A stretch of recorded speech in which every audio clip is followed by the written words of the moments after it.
Alright, now for real. Hello, hello. Hello, everyone. Bebop fellow my bot. Hello, hello. Yeah, that one is just like robot sounds. Like I was not making sounds. I was actually talking. The thing just distorts everything. Hello, fellow human. I too am human. Hey, how are you guys doing? It's been a while.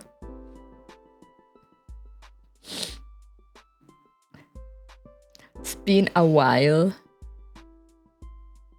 I feel like, yeah. And when was the last time I streamed? It was for Reverse Collapse, no? Haven't seen you guys since Saturday. Did you miss me, guys? I am feeling better, yeah. I still have headaches every now and then. It's weird, but no, yes, who's Kuru? Wow. Wow. Unbelievable. This is how loyal you are to me, guys. It's a bellhound. I can always trust a bellhound.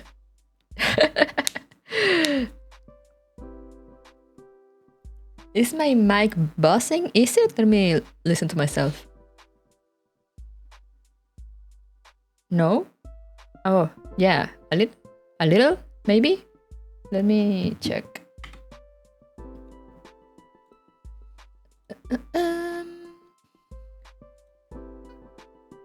I don't have.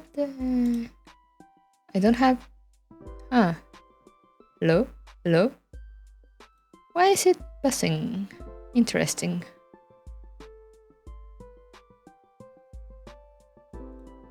Hello? Hello, hello?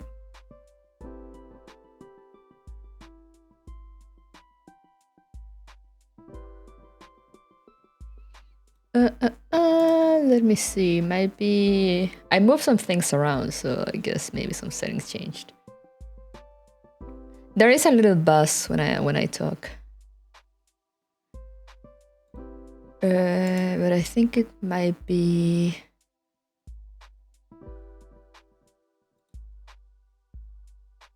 Hello?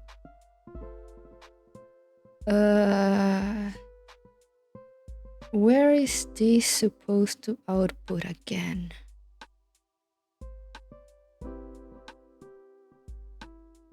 I don't remember.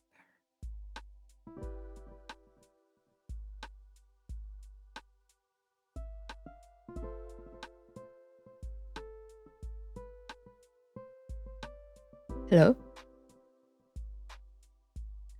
Hello, hello? Okay, yeah, I think it's good now. Yeah, it's just because the howdy. The thing was changed. Just let me test something. Just gonna send a sound to see if you guys can hear it. What sound can be not too incredibly annoying?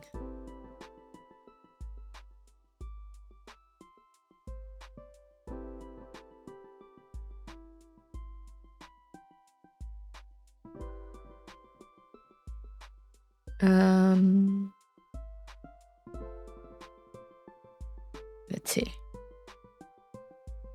Any of my sounds here?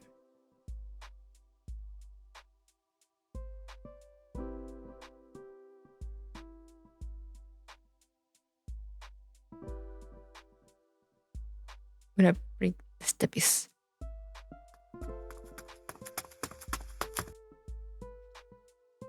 I wanna know if you guys can hear it. because I don't know where they're coming off from anymore. Yep. All right. Yeah.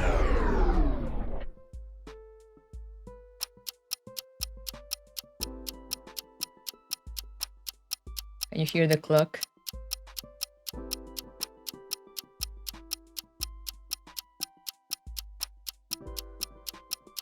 Yep. Okay, I'll stop it. And that's a bomb? No, it says clock ticking. Just let me go there.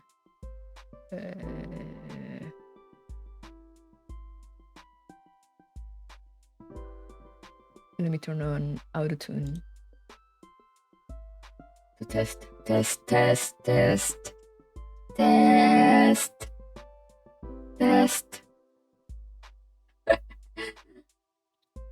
Do you hear it, guys? Auto-tune. Test. All right, we Gucci then. We Gucci. Yeah, it's because I like living on the edge, you know. So like 2 hours before stream, I install a new SSD. So I had to disconnect my computer a few times. And turns out I also had to get into the BIOS and stuff and set up the SSD and like move things around and disconnect things. Because turns out my SSD, not my SSD, but like my regular hard drive was connected to like one of the last ports. You know, there's 6 ports, 6 SATA ports to connect hard drives or like the SSDs that connect through the SATA SSDs. And mine was connected to the last one. And apparently when I install, I don't know if it's the particular slot I used or because I installed a second M2 SSD, because I already have one and I install another one. Apparently, I don't know why, apparently the motherboard automatically disables ports 5 and 6. Like SATA ports 5 and 6. So I was like, why is my hard drive, where all my games are, not being detected? I had to, I look around a bit and then I was like, oh yeah, maybe it's that. And like, yeah, I moved it to like I don't know if it's port 4 or 3 or 4, but one of those. And then it was working, it was fine. Apparently it's just a thing that motherboards do. I'm like, okay, sure, that makes no sense, but let's go. But yeah, I have a new SSD. Because I do have 1 terabyte M2 SSD where I got Windows and all the other fancy things. But I had the big one for games, you know. So the 1 terabyte one wouldn't be used too quickly. But then I was like, my sister plays especially Hoyo games in the computer. And, you know, with those games, you notice the difference between playing them in an SSD versus playing them from a regular hard drive. The difference is very noticeable in loading times. Like most games are fine, or at least most of the games I play are fine, but with these games, you notice the difference. So I got a 2 terabyte SSD to put the games there. It's mostly, I mean, I mostly got it for Hoyo games, but you know, there's a bunch of space, so any game that I see runs too slowly from their hard drive would probably go in there. Before I got a SSD, I didn't think it would be that big. Yeah, it's big. Like, I'm used to hard drive times. Like, I've had a hard drive for a long while. Grew up on regular speeds. So, it's not too bad. Most games, as I said, at least the games I play, the loading times are not too bad. But with like Star Raid and Genshin, especially in Genshin, the difference is like night and day.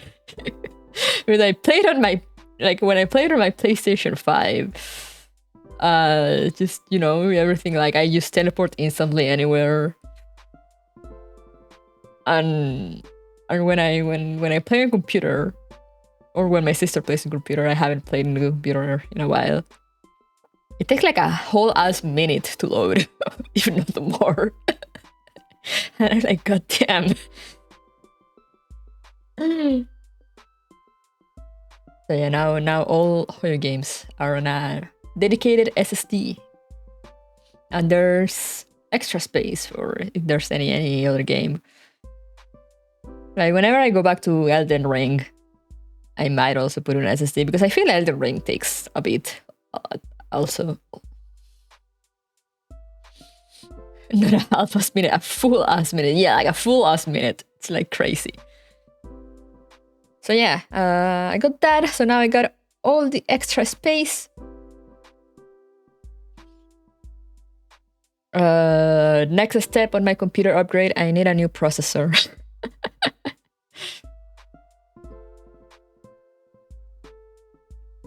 Because I have a Ryzen. I have Ryzen 7, but like the 2000, 2000 versions. I think it's at 2800.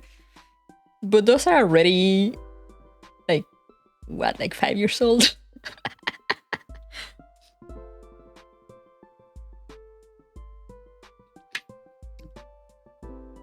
And it's starting to show.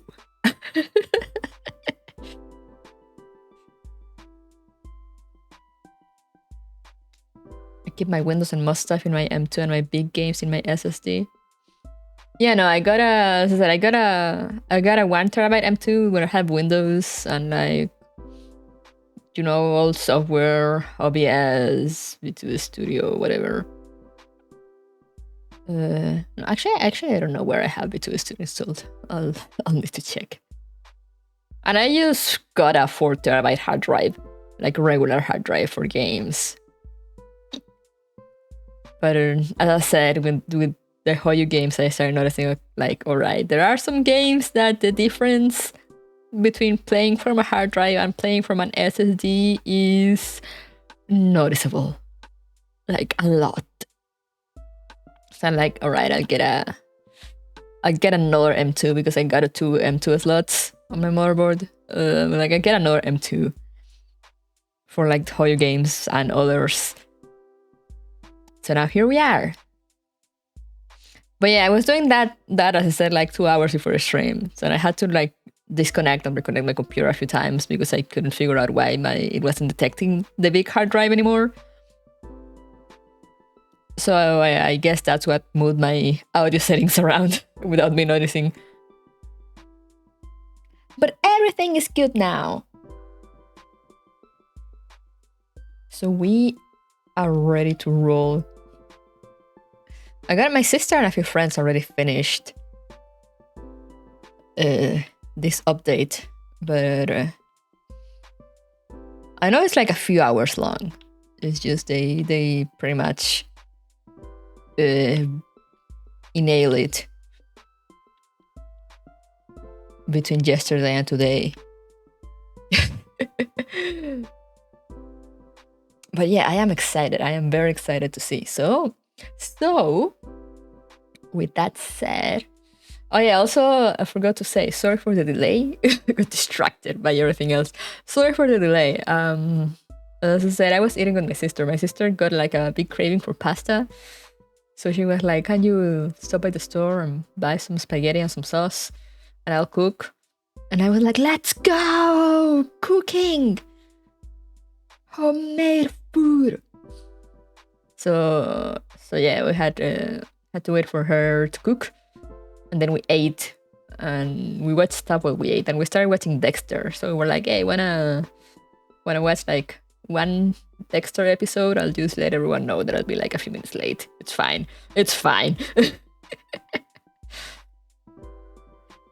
So yeah, that's it, because each episode lasts like almost an hour, and we started like maybe 10 minutes to 7.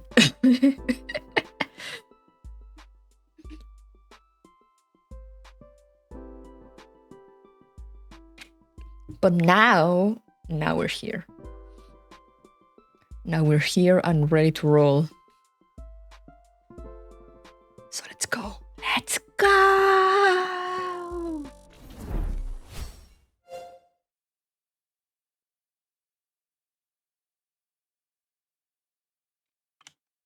Why is my stream mix muted? There we go.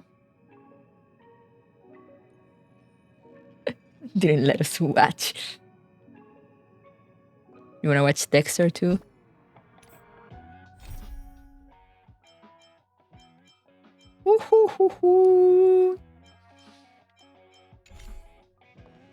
So yeah, last time in the story, a lot of shit went down. We fought Aventurine.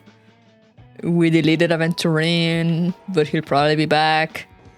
And then Firefly came by and revealed to us that she's Sam. A very shocking revelation that absolutely no one saw coming. And I think that's where it ended, no? Yeah. Like, it ended with the cold cutscene with Acheron doing the thing and like having her whole talk with Aventurine in the void. And then the Trailblazer with Firefly. Literally no one, yep.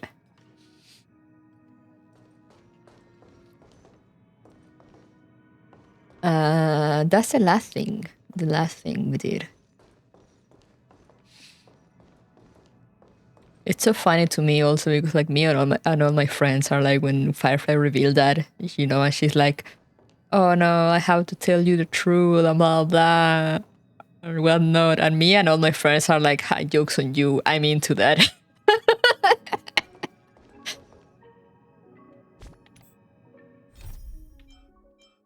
So yeah, now for some reason we're going back to the train to continue this. The Great Train Robbery. Continue the story from the designated express location. Despite Aventurine revealing the family's dark secrets in Penacony to all at the cost of his own life, the countdown to the Ceremony Festival continues thanks to the operations of the family's united efforts. At the same time, the Astral Express seems to have welcomed an uninvited guest. Oh, also, yeah, there's the small detail with Gallagher revealing himself as whatever the fuck he is and killing Sunday. That also happened. Oh boy, more guests! I don't remember how to open the map. Oh, there we go.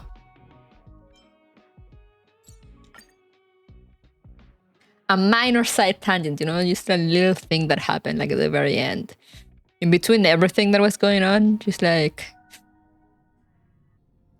12 system hours until Charmony Festival, Astral Express. Penacony's Charmony Festival has entered its countdown phase. Accompanied by Clocky's TikToks, after 12 system hours, this grand celebration will commence with much fanfare. It's this fucker. I already told you! We can talk things out! I'm sorry, Fluffy. I really have something urgent to attend to, so I had no choice but to resort to asking this favor of you all. My brain was not ready for TikTok. Since you already know what you're doing, I'll also have to remind you of its risks. Hey, partner, what's with the hostility? I thought pulling this thing out was just a way of saying hello. Who's this nerd? That's the question everyone is asking. It was so funny when because everyone was waiting, like for Robin, Firefly, Sunday, all those characters to be playable, and suddenly they announced this guy that had not appeared on the story up until that point, and everyone was like, "Who the fuck?" But now he's here. For the last time, state your identity and purpose. My name's Boot Hill, and I'm a Galaxy Ranger. I love the shark teeth though. Why did they have to give him shark teeth and not a character that I'd like? A Galaxy Ranger? You look like you seen a ghost. Did you think we all went extinct? Well, that's the price you pay for being off-grid for too long. The righteous heroes of the hunt would never hijack the Astral Express. Because they knew. I ain't hijacked anything. What, chatting with someone while holding the gun is considered a hijacking? Yes? It probably is. Hey, generation, hello. Welcome. Pardon my frankness, but there are plenty of rumors in the cosmos regarding the Galaxy Ranger's current status, and none of them are pretty stories. I have a hard time believing you. Oh, this is hilarious. The tale that this bunch of fools spin is getting out of hand. There's even a bit about the Galaxy Rangers being turned into gibbons by Dr. Primitive, and they're in some valley screwing around on swings.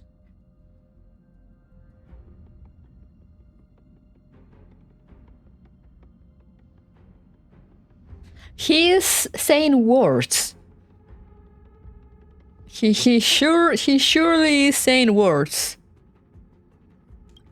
Of course. I know you won't believe me. Which is also why, similarly, I have a hard time believing that you're the real Nameless. Those are words in an order. They make sentences. Also, yeah, I agree. Pom Pom is way better than Paimon.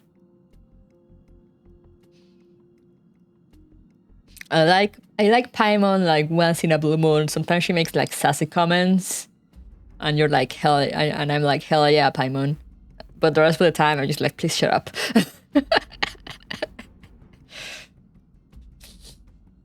Do they make sense?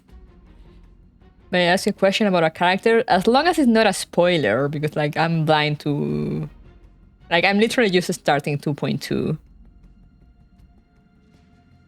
How does Robin work? Oh, I have no idea. I can answer lore questions most of the time. I know Robin is both a support character. She buffs allies. She buffs attack, if I remember correctly. Can I use her as a DPS? No, she's not a DPS. She's support. I can tell you that much.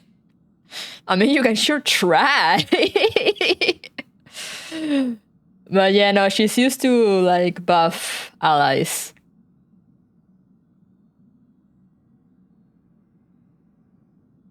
Her trial is on right now, so.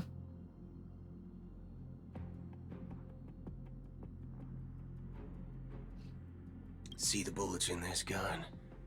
9mm, an eternal classic. I may need the Astral Express's help right now. You're an imposter just like that one. This bullet might just end up in my head. Why in yours? And why we're like in space and like in the future? Why do you have a 9mm handgun? Thank you for the follow. 9mm in a revolver? Is that strange? You'll have to educate me in guns. I can't allow myself to be exposed to danger. That's just the way it goes, so... You all have to first prove yourselves. Huh? Where are you going? 9mm is typically an automatic pistol caliber. Ah.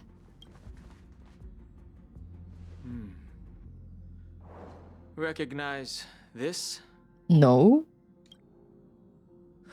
I should, but... Model fudger. The Jade Abacus of Ally and Oath. The CN Joe really gave this to you guys? Is that supposed to be a very toned down way of saying motherfucker? Thank you for the hydrate, by the way.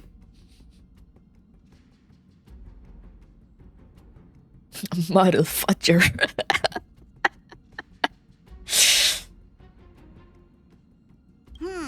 Model fudger? No, Pom Pom, don't learn those words. You should respect fudge. You can't say that word. You're live. It's fine. It's been 30 minutes. This is the Jade Abacus gifted to the Express by the Shenzhou Luofu's general, Jing Yuan. Its presence on board serves as the Shenzhou Alliance's official recognition of the Express. His coursing is talking about people messing up fudge. I see. Makes sense. Is that enough? Not bad, kiddo. Are you like metal, my man? Or is that some... Across these sprawling stars, a gentle squeeze is all it takes to rustle up a whole legion of cloud knights. Now, I reckon that'd be one fudging sight to behold. Are you like a cyborg? Or is just like very tight armor? Now it's your turn. I want Billy at home. No. Oh, he's so... Been ages since the Galaxy Rangers had the spotlight shown on them. And we ain't equipped with such fancy gadgets. But I've been around the block enough to know the way to handle these types of situations is easy as pie. Alright then. Feel free to toss any questions my way. And let's see if my answers can't turn your trust. If your gut tells you otherwise, still ain't too late to show me the door. I do gotta admit I am weak to the metal apps. And why would I play along? If I truly am a real Galaxy Ranger, you stand to lose nothing. Alright then. Tell me. What kind of organization are the Galaxy Rangers? My friend. This question is a hard one. I don't think I can even consider us an organization to begin with. Yeah, aren't the Galaxy Rangers like pretty much just their own, out there on their own? Everyone's on their own fated path along the hunt, with their own resolute sense of righteousness and not so welcome among such so-called universal values. This reply does not instill trust. It only makes your predicament more precarious.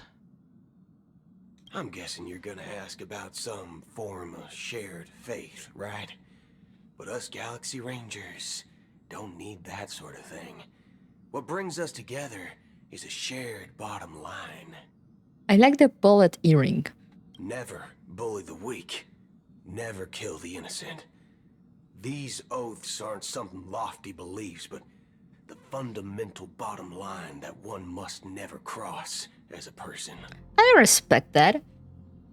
As Galaxy Rangers, we strictly adhere to the bottom line. When someone crosses them, the hunt's vengeance will surely come knocking. Long gun-toting psychopath, yeah. And in this moment, the other crucial meaning of bottom line comes into play. As long as you don't cross it, you're free to do whatever you please. You catch my drift? Second question. Why do you seek trouble with the Astral Express? I already said that I seek no trouble. I must go to Penacony for a matter. But I don't have an invite. And I can't even enter the family's hotel doors. If only I could borrow the Nameless's identity. The entire cosmos knows you're guest of the family. Oh, so that's why you're here. Aren't the Galaxy Rangers also esteemed guests? Yeah. Oh, you've hit the nail on the head. This is why I'm here. It's fine if I tell you. The Rangers are pursuing an imposter. A son of a nice lady posing as one of us. She's on Penacony right now. A son of a nice lady. I see. I see. My informant is a memo keeper. She's the same as all mimetic organisms, appearing one moment and gone the next. Ugh. She scares the fudge out of me. Still, she gave me some vital info. Son of a nice lady, you can't say that. You're saying there's a MILF? I'm loving how they're like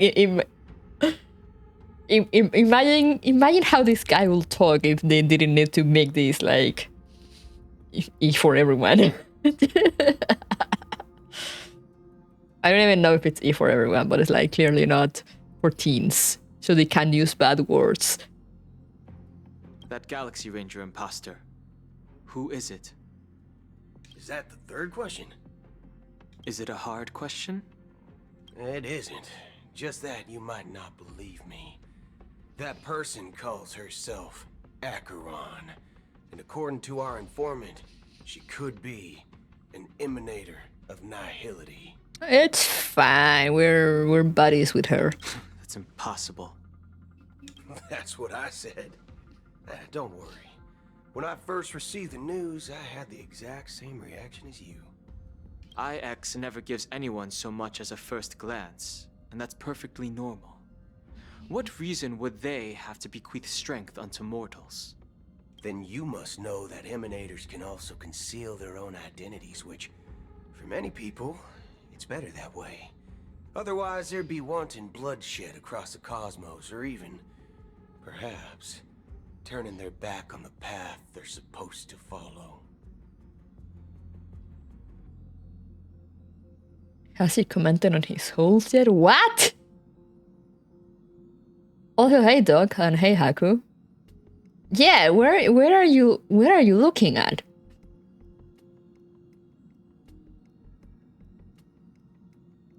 I had the good fortune of running into an elation emanator. Oh no. Experience was no different than that of those clowns. If it weren't through sheer luck that I got it drunk, I would have never known of its eminent status. Hey PCU. Another streamer I was watching commented on his charging ports. What? I was just wondering whether he was like a robot or if he has like a very tight metal armor. Even in the purest hunt, you'll find the Xianzhou Alliance under the spotlight and Galaxy Rangers lurking in the shadows. Paths are inevitably concepts created by people and exist in planes beyond our understanding. To reckon that nihility emanators don't exist, well, maybe we just ain't nihilistic enough. Yeah, he does have like a electric or metallic voice undertone. He has EV USB charging ports. What? So, do you understand now? Your companions are in danger, and it's pretty harrowing. If you don't want to believe me, you'd best send a message to them, but I'd advise you to move fast. Do I wanna know where?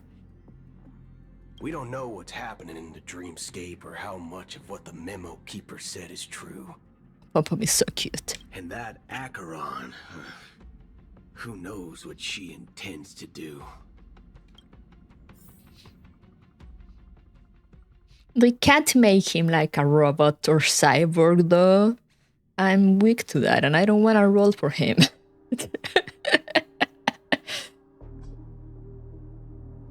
Where did... Oh yeah. I don't intend to do anything. Hello. That's not up to you. Whom's the fuck? You're into robo cowboys? No, I'm into robots. Did you know?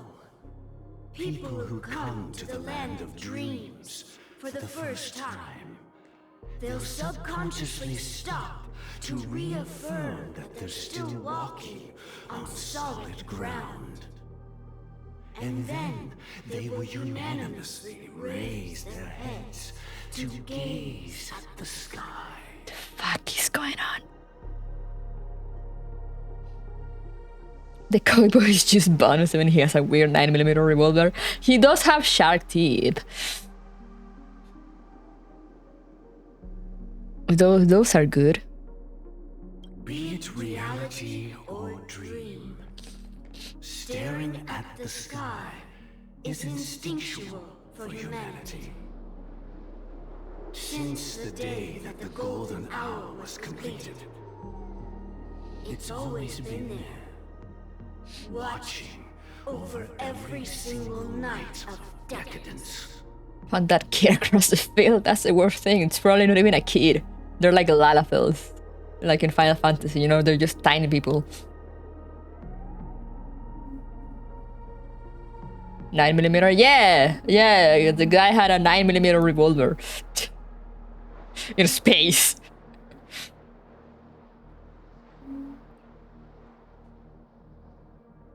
But now this night sky has been mercilessly severed, dyed with the mist of nihility. And this whole event happened within the course of a single slash of a blade.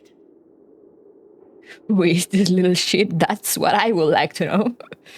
A single slash of a blade isn't really accurate. It was actually 2 blades, just that the second one was faster. Oh yeah? That's not the point. Many guests who weren't supposed to be invited have gathered at this banquet.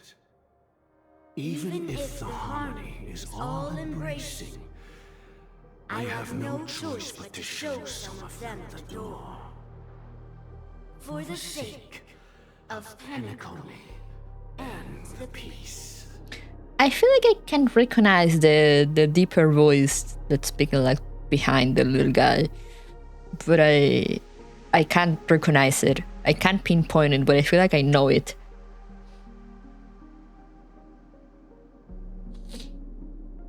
I like her more than Jen Raiden already. I assume you mean Genshin Raiden?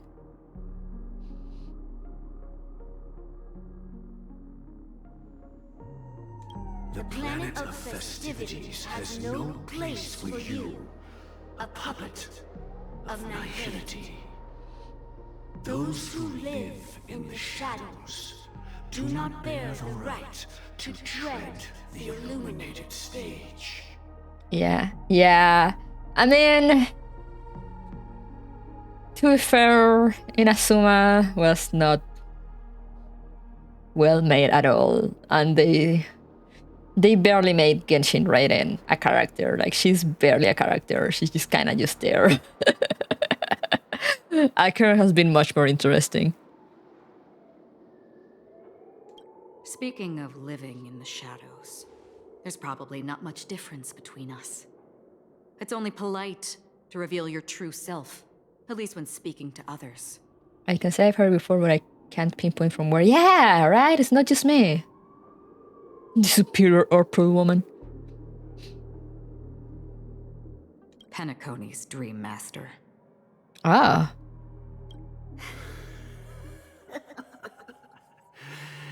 That's just another reason that you can't stay. Good luck nicking in the Caucasus, bro. I hope you don't die many times. Whether you believe it or not, this is the real me. Akira's a little too edgy, maybe just me though. She's like I have a friend that called her Bad and May, and I'm like, yeah, you're so right.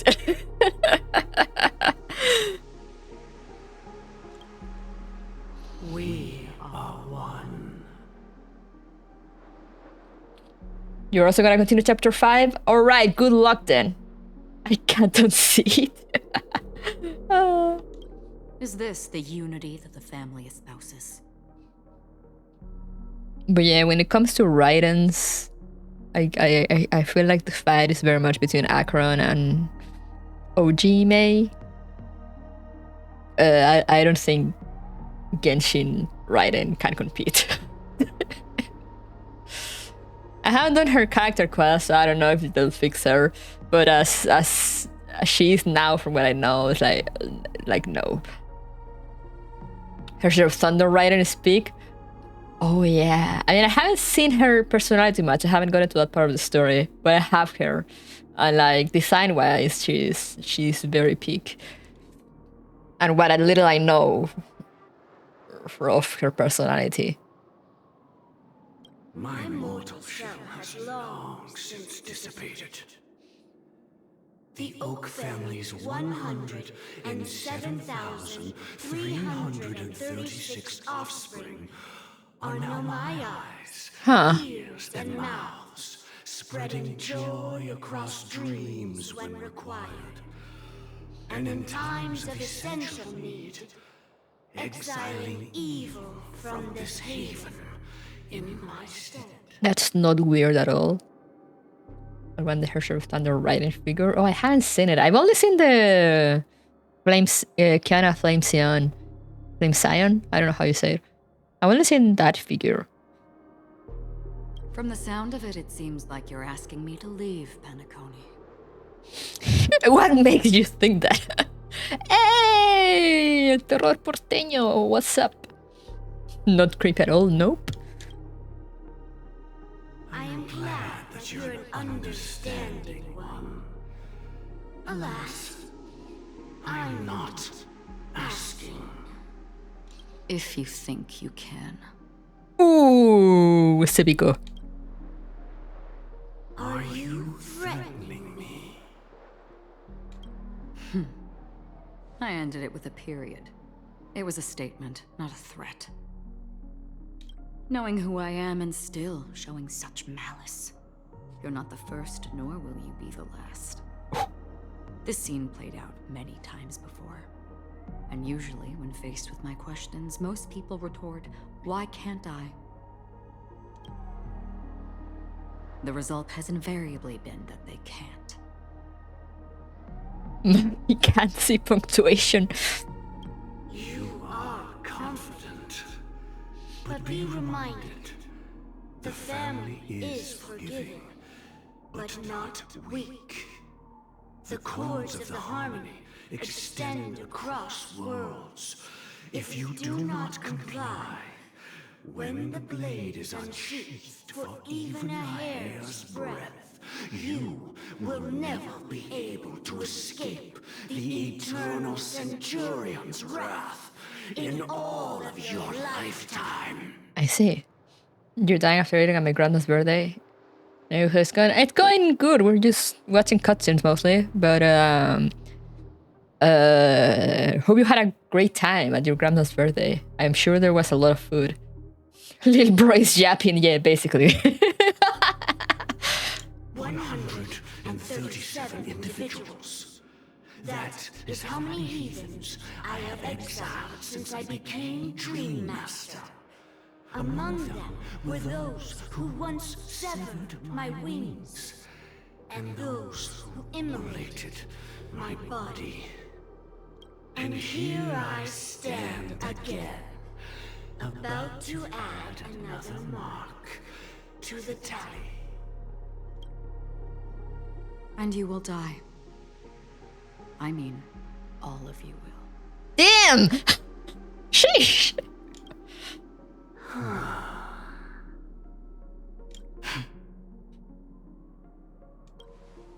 But that won't come to pass. I'll do as you ask. I'll leave. A wise choice. No, don't I go. wasn't aware there was a choice. Don't go. Okay, that was hot. Yeah! To you, that surely is the only option. Please bear in mind, you and Penacony are of different worlds. those born on the far bank cannot seek solace across the river. Leave and never return. The radiance of the planet of festivities is overwhelmingly bright, luring in tricksters, wrongdoers, and criminals. But even the harmony itself will never welcome the self-annihilator of nihility. She really left, man. You can't stop. And even more so, when this self-annihilator heralds the destruction of everything. Your strength is obviously a gift of the sleeping and shapeless, immeasurable and fathomless, like a tributary spawned from the abyss that brings death and sin to all. Acheron, a befitting name. Very salty they're not as good as Acheron. Take it from someone on the other side of your so-called river. You know better than I do that Penacony has already deviated from the harmony. Whatever your intentions may be, I foresee only one outcome. Its future holds nothing but nihility. Just like all the worlds that have drowned in their shadow.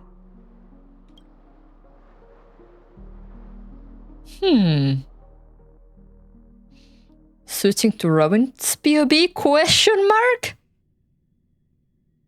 Penacony falls into temporary chaos due to the commotion of the theme mark, and Robin decided to use this opportunity to distribute her little gift. At the same time, golden hour. Attention, please. The unusual event that occurred moments ago was due to a technical malfunction at Clock Studios theme park. Ah, yes, of course. The family has promptly responded to secure the area, and we're happy to report that there have been no injuries. Yeah, just Aventurin got deleted, but it's fine. He'll be back. Oh, I swear that was no movie shoot. So many chips fell from the sky, and I even caught one of them. But it vanished in an instant before my very eyes. Excuse me. Are you talking about the Clock Studios theme park incident? Wait, that's Robin's voice. Wanna go back to Belbog and hang with Sir Val? Yeah. I love Penacony though. We might be going back to Belbog though if the Sparkle quest was anything to go by. Yeah, what about it? Oh, Miss Robin, am I seeing things right? No need to worry. I apologize for any inconvenience caused to your delightful dream journey. What you just mentioned about the chips really piqued my interest. Would you mind providing more details about the incident? Remember that Robin was supposedly dead?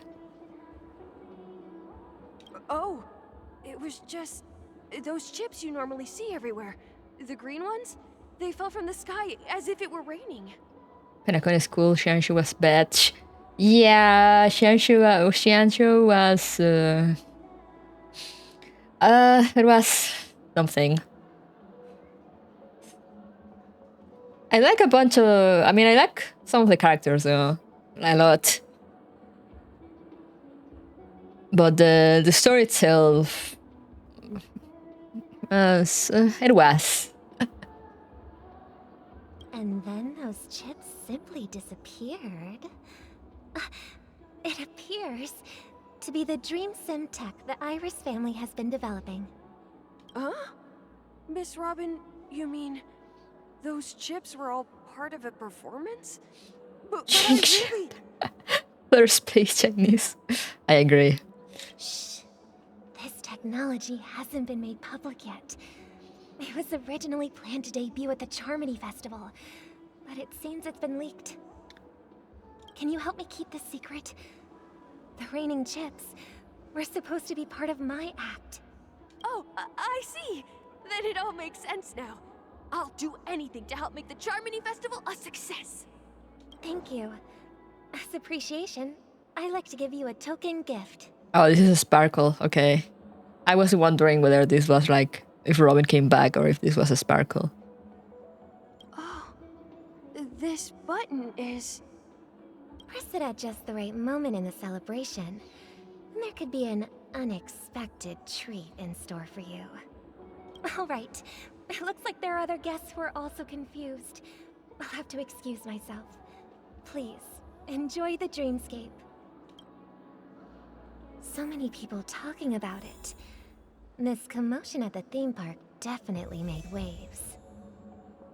Robin question mark.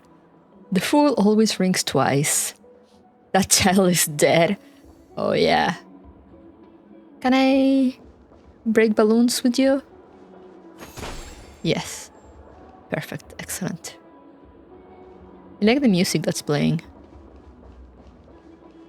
Disperse gifts to comfort the people. Oh no. The family promised they would protect the guests within the dreamscape, but I witnessed a group of organic life forms making their way to the theme park. And soon after, a rip tore through the sky, and black rain started leaking out of the void. Why is Sparkling Penacony? I don't understand her motive. She mentioned she was hired by someone?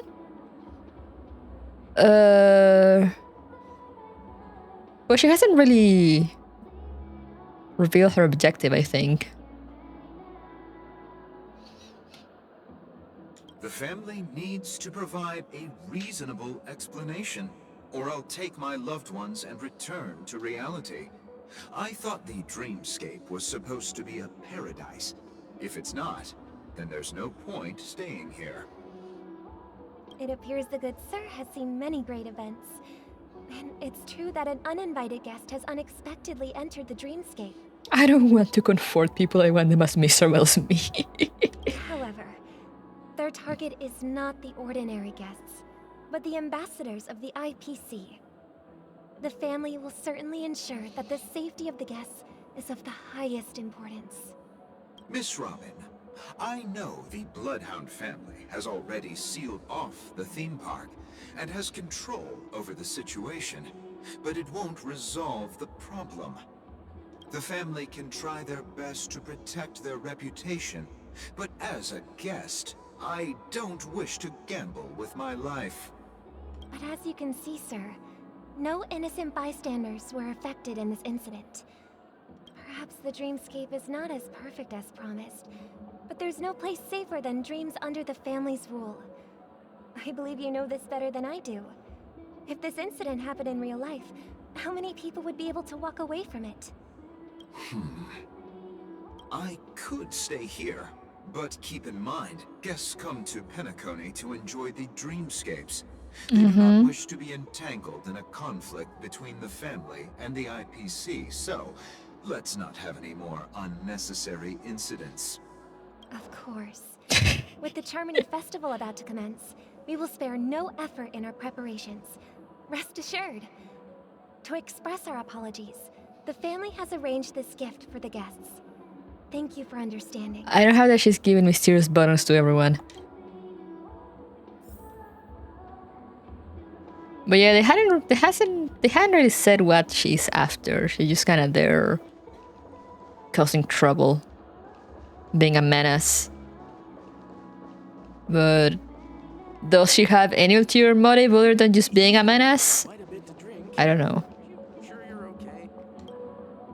Hello. May I ask what happened here? Nothing to be worried about. There's been a small rehearsal mishap at Clock Studios theme park. Please stay calm. Robin is so pretty, but I am broke. She is very pretty. Hey, are you a fool? You don't even recognize Miss Robin? Who do you think you're talking to? I'm sorry. I've just been transferred to the Bloodhound family, and I'm still not too used to working on the streets. I didn't realize it was you. I'm so sorry. Hey, don't sweat it. You guys have a tough job. I know how it is. How's the situation looking? Oh, we've sealed off the theme park. Most guests are used to bizarre phenomena in the dreamscape, and so far, no threats have been detected. We can expect order to be restored soon. All right. Rest assured, Miss Robin will intensify our patrols to ensure that no incidents occur. I trust you guys. But regarding what happened in the theme park, what do you hounds think about it? It's okay. Feel free to speak your mind. Do these people know that Sunday is dead? Sunday is dead? Well... Actually, I was there shortly after it happened. Is it true that the IPC's ambassadors came with ill intent? And that Galaxy Ranger who easily cut through the sky? Miss Robin, tell you the truth, everyone's been talking about it. The myriad factions on Penacony have already been causing unease for everyone. Thank you all for your loyalty towards the family. The planet of festivities has indeed run into some trouble. The representative from the IPC, he's trying to regain ownership of Penacony and is prepared for a hostile takeover. Of course, the family did not agree. The result of the failed negotiations is as you see it now. I am surprised by her ability to bullshit everyone. No wonder. So this is the main reason why the IPC staff are banned from entering the dreamscape. Did they apprehend the troublemaker in the end? Don't worry. Mr. Sunday is currently tracking his whereabouts. Mm-hmm. And I'll have something to show for it soon. Mm-hmm. However, given the situation, the IPC surely won't let this go easily.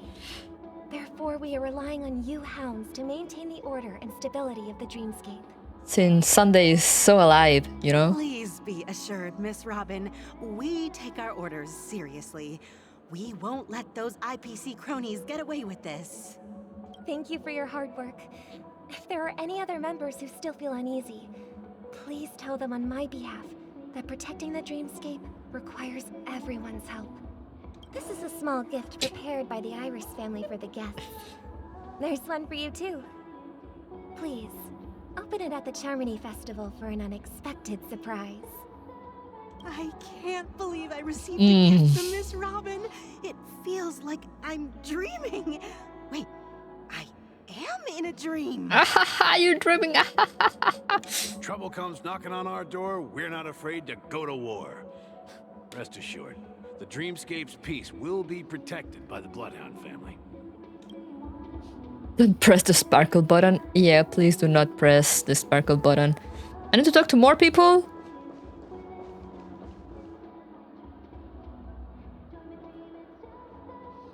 Does she have Robin's idle animations? I guess you do.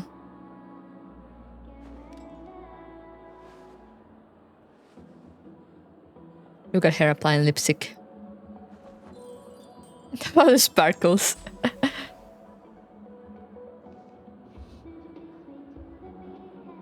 Did we find out what's going to happen? Press the button. What's up, my man? Miss Robin? That's the renowned cosmic superstar, Miss Robin! Yes, of course. I didn't expect to meet a fan here. I'm honored. Welcome to Penacony, a world filled with wonderful dreams. I can't believe I'm actually meeting the real Robin! Shouldn't you be preparing for the Charmony Festival? Preparation is important, but the ceremony is fundamentally about sharing the Great One's harmony with everyone. If there's a chance to sing with everyone, I will not refuse.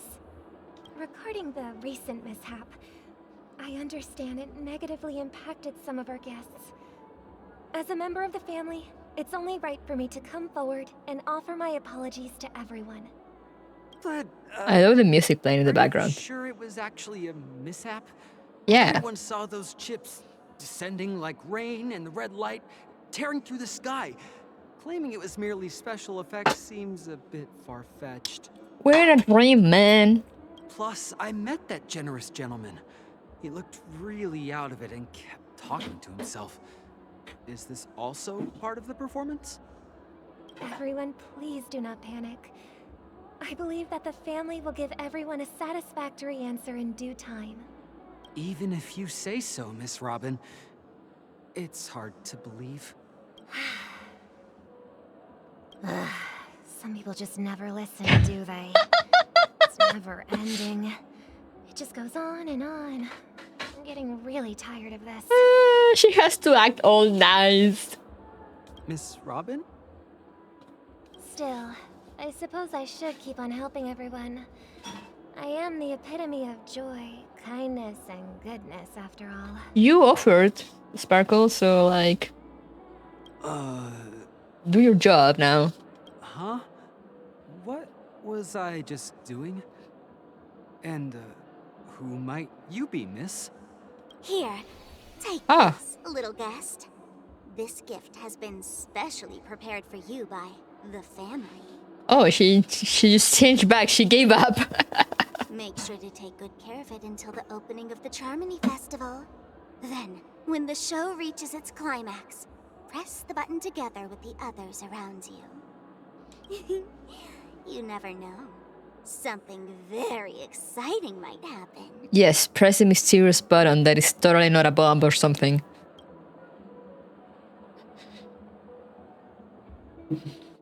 She's really tried one thing and gave up, yeah.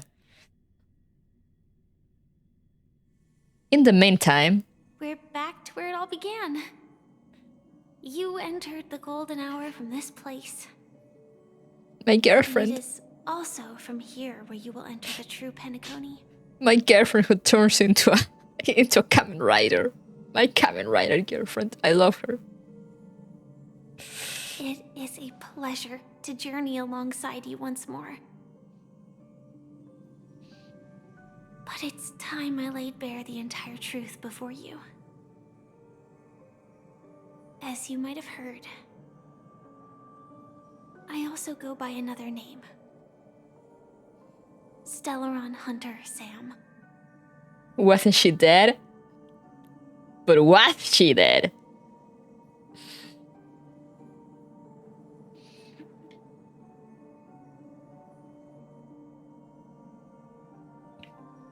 People don't die in Penacony.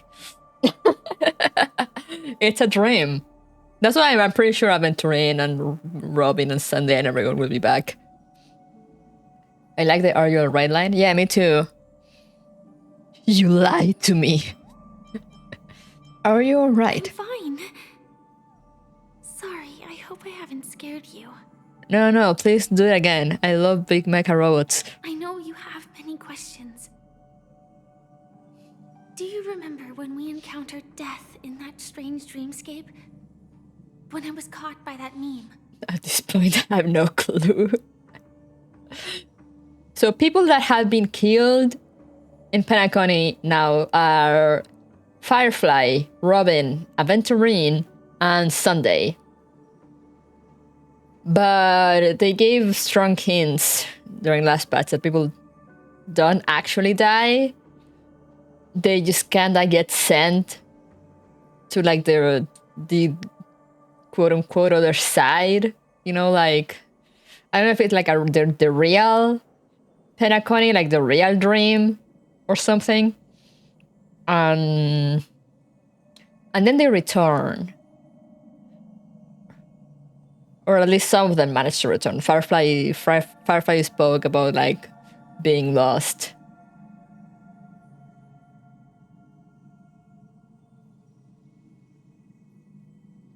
In that instant before it killed me, I saw the reflection of another dreamscape in its ghastly pupils. Oh, I think she's gonna explain it now. How timely. So, following the clues in the script, I came up with some theories about the meme. That's why I instructed Silverwolf to issue invitations, drawing everyone to the Dreams Hotel. Silverwolf, my beloved. That makes absolute no sense and I'm all for it. Hell yeah. Yeah, Penacony has been wild.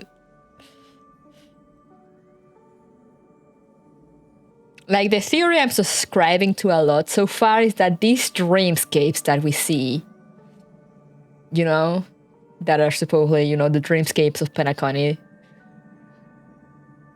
is that they're built over like a real dream layer, you could say, of Penacony that is not as pretty, you know, not as controlled So the family and people just kind of build over it. And people that die can actually get sent there and see like the true Penacony. So Inception, yeah, I mean, the devs have admitted in the streams, like even before Penacony, you know, in all the stuff when they were advertising Penacony, they made a stream and they straight out said out loud, they admitted on the stream that they took inspiration from Inception. So it's like, yeah, if you watch Inception, it's not so hard to make the comparisons.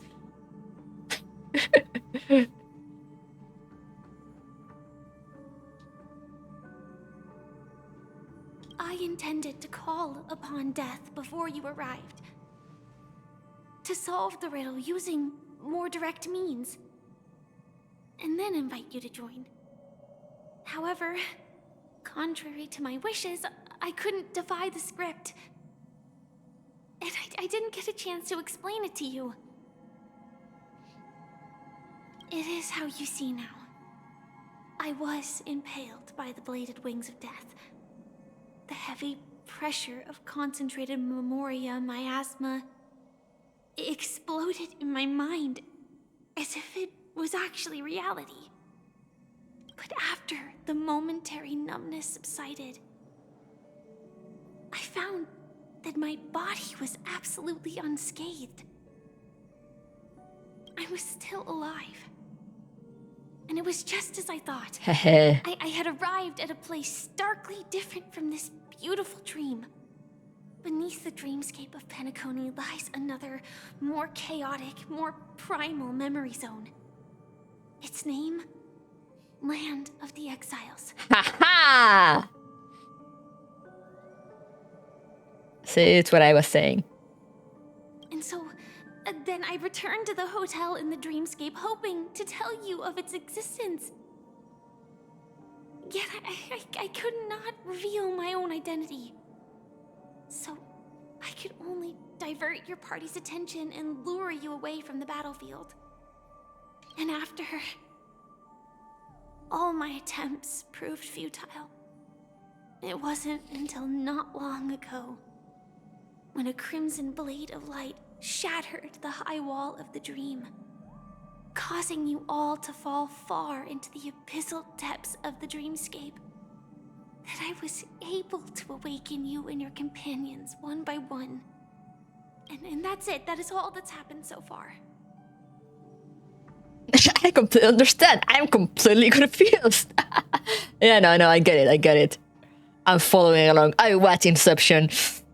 I actually watched Inception because of Penacony, because I was like, oh, you know, it's been years since I watched it. And my sister hadn't watched it, and I had a friend that my friends hadn't watched it, and I was like, okay, we're gonna watch Inception, and then everything will be clear.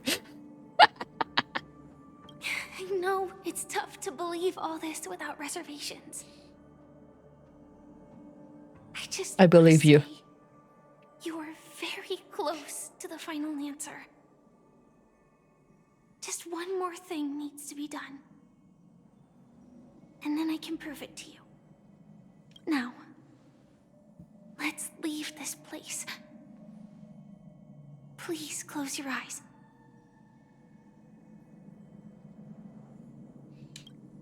Take a deep breath and visualize the dreamscape's outline in your heart.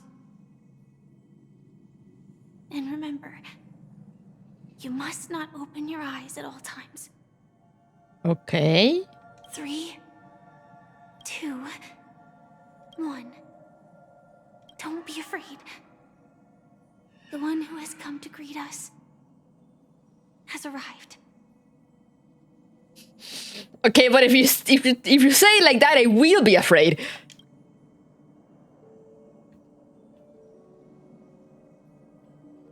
After a piercing screech, a thick and ferocious surge of memoria crashes into your chest, churning and ravaging. Your consciousness becomes like scraps of paper caught in a whirlpool, breaking apart, dissolving, and dispersing within the turbulent, muddy current. Innumerable voices resonated through the symphony of Memoria like roaring thunder, and among them, one echo stood out with exceptional clarity. You knew it came from the girl beside you, your hearts beating to the same rhythm, peaceful and even more peaceful. Until in that quiet darkness, memories ripple into existence. I never knew you could do this. Hey yo, it's Blade! If this were London, would have gotten shanked. I saw this CG and everyone making fun of Blade because he's on that Lightcon also taking care of Silverwolf, so now everyone is calling him a girl dad, and I'm like, I'm all here for it. Also, I love those clothes she's wearing.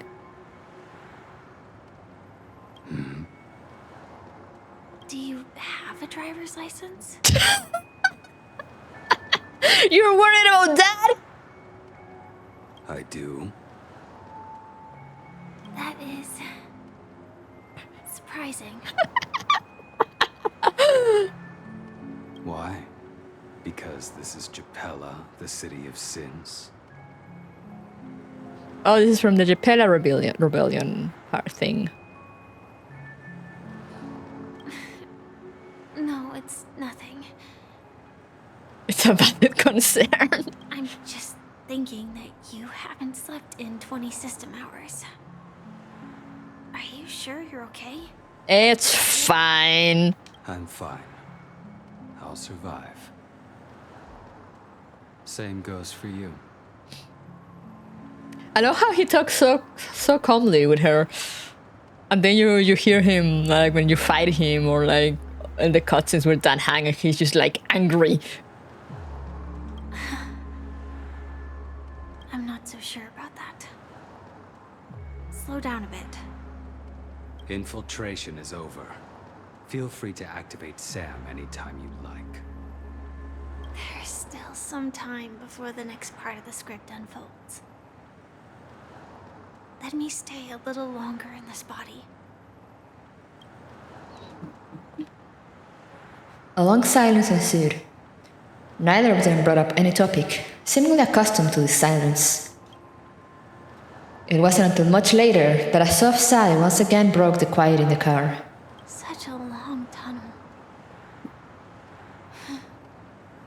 Didn't feel this long when I set off. How are they talking so quietly and they're on a convertible?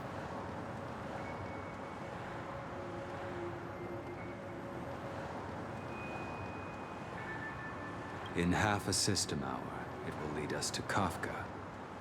And then comes the downfall of the Japella Brotherhood. Woohoo! Is that also part of the script? It's in your script too. Video games. Sorry. I didn't notice. Their destiny won't change just because of your selective ignorance. I told you before. It's a bad habit. Okay, Dad. What about you then? Is this the moment you finally find the death you've been looking for? As always, it's a blank slate. It's not on this planet. Why the sudden inquiry? Because I'm currently in a car with a sleep-deprived driver. I just want to get there in one piece. Valid. She's so pretty though, look at her. This car has full self-driving capabilities. I'll just put my hand on the steering wheel. Will that do? Hey, don't take everything so seriously. Elio would always say there's only one type of destiny. The inescapable type. He can see the future, and we, likewise, are aware of our predetermined end. But before that moment arrives, we can still choose what we do. But we all have this right, don't we? After today, Japella's name will disappear from cosmic history, and the Everflame Mansion will take its place. Ah. In the not-too-distant future, you'll receive an invitation. That's your next stop. Land of the Dreams. Penacony. I hope you find whatever you seek there. Be it answers or salvation. Thanks, Dad.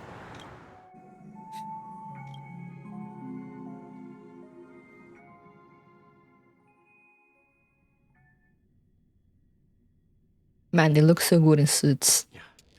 Glad to see you're safe and sound. Grandpa!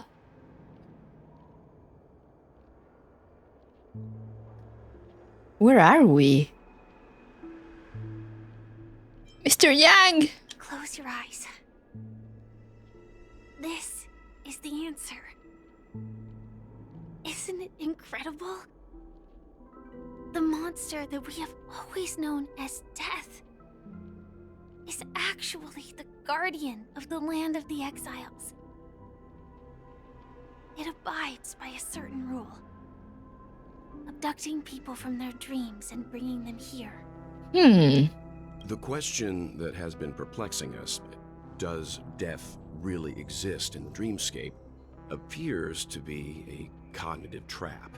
It was laid by those orchestrating events from the shadows to cover up the truth behind the disappearances and the existence of this fortress known as Dreamflux Reef. I see. Every emergence of that meme is related to the Watchmaker. Since Dreamflux Reef is where it brings its captives, it's likely that many of our long-standing questions will be answered in this place. Let's go. The atmosphere here is starkly different from the beautiful dream. There are no regulators here like the family. And they all look like they're mildly dazed. I love how Will and Firefly are just talking to each other, you know, like no questions asked. But from the whispers of the residents, I've heard a familiar name. Gallagher. It's that man again. Always in the right place at the right time. Though that does save us the trouble of looking for him. Himiko and March have already made a move. Get ready. We're about to set off. Where are we going, Grandpa? The real dreamscape, the land of the exiles. Before we go, should we speak to everyone first? Yes. Are there treasure chests here? Wait, there's a sticker there. Lost Diary, Vagrant.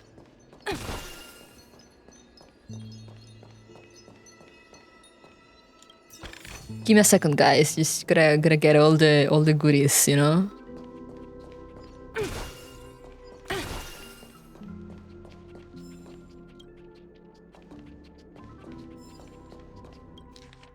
Dreamflux Reef Travel Guide.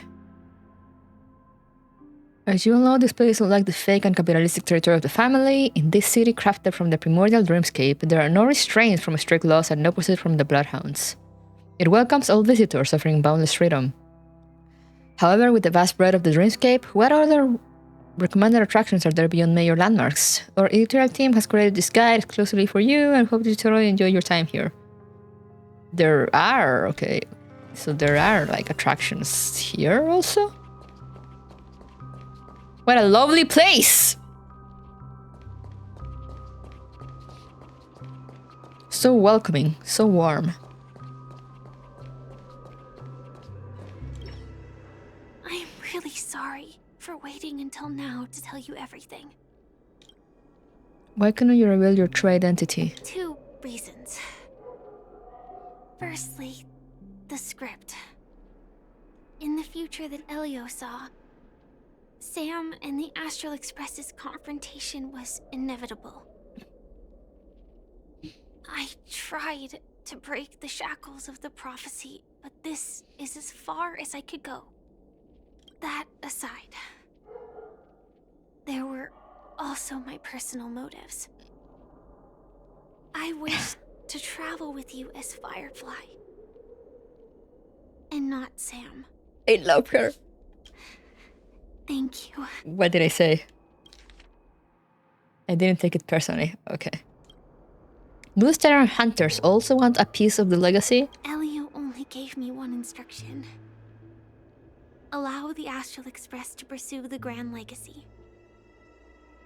It means that the Watchmaker's legacy holds great significance to trailblazing. And to you. Elio's scripts used to revolve and expand around certain specific Stellarons. But with your appearance, this condition has apparently ceased to be appropriate. Perhaps he also saw the impossible in the future. Okay. What does he want? So who exactly is Sam? Do you still remember that medical cabin I told you about? Well, that's Sam.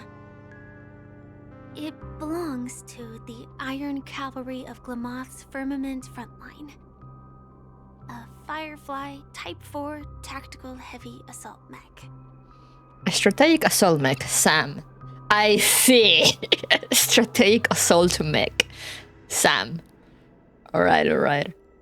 Firefly Type 4 Tactical Heavy Assault Mech. It is the cradle of my vitality. And the meaning of my birth. And for the longest time it was... how I should have looked to the rest of the world. Let's talk later. The time scale of Dreamflux Reef differs from reality. So we mustn't lower our guard. You're sensitive to Memoria. A slight misstep. And you could get lost in this memory zone. What kind of ligma does she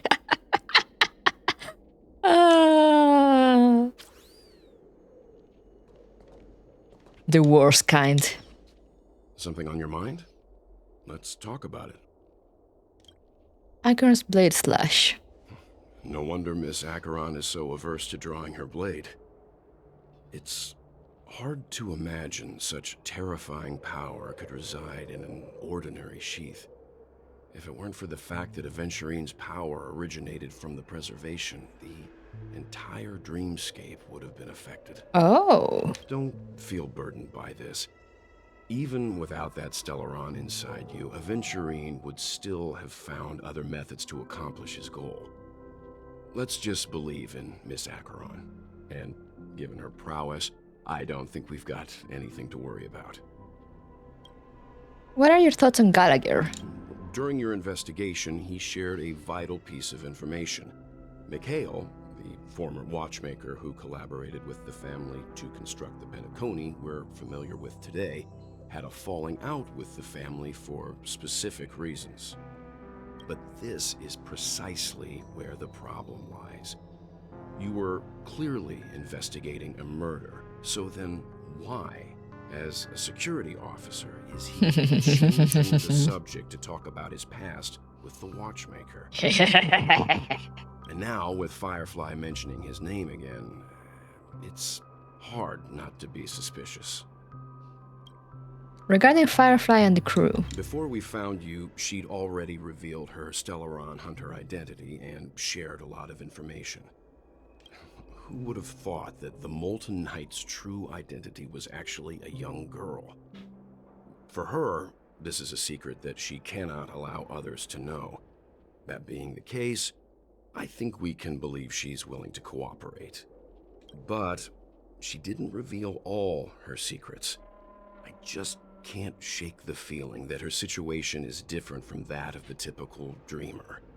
And I hope that doesn't lead to any dangerous predicaments. No, Grandpa, no. Don't say that. Let's call it a day. You've regained a little composure. We'll move out when you're ready.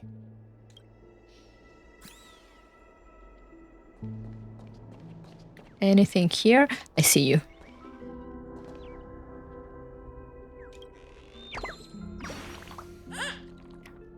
Woohoo, why did you find me?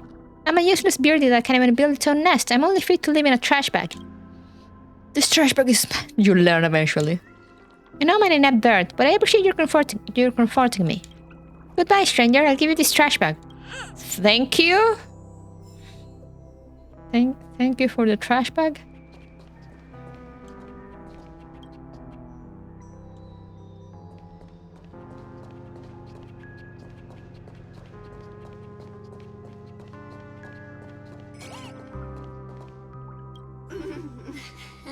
Welcome to heaven. Ah. Dreams, true or false, all are ephemeral. Might as well drink more Soul Glad instead. So this is what Firefly meant when she said they're all like dazed. Keep going straight down this alley and it'll lead to an elevator. It'll take us to the center of the land of the exiles. Okay, but like, let me talk to people first.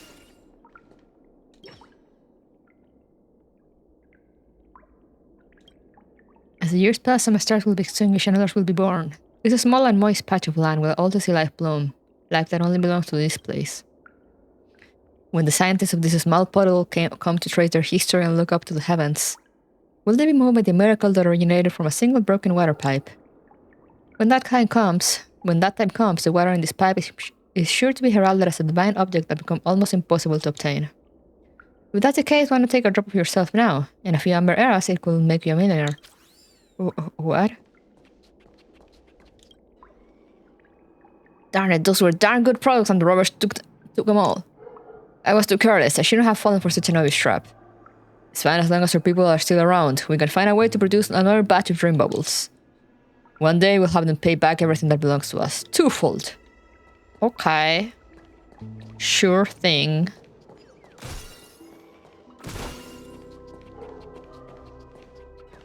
Get out of there.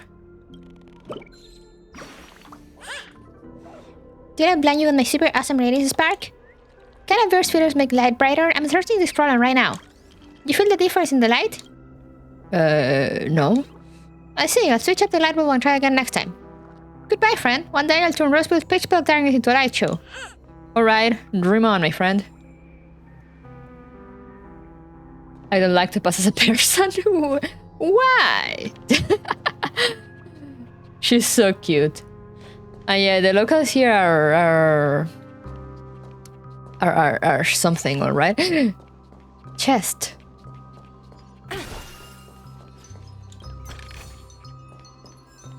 Alright. Oh wait, I see you there. So many birds. You finally come, young warrior. See this map? I marked the location of a treasure for you. Guess what you can see on it? Two giant... That was close. I almost gave the answer away. I'm there with my lines. Good luck, warrior. Oh, okay. So, like, right in the middle of the towers, I see.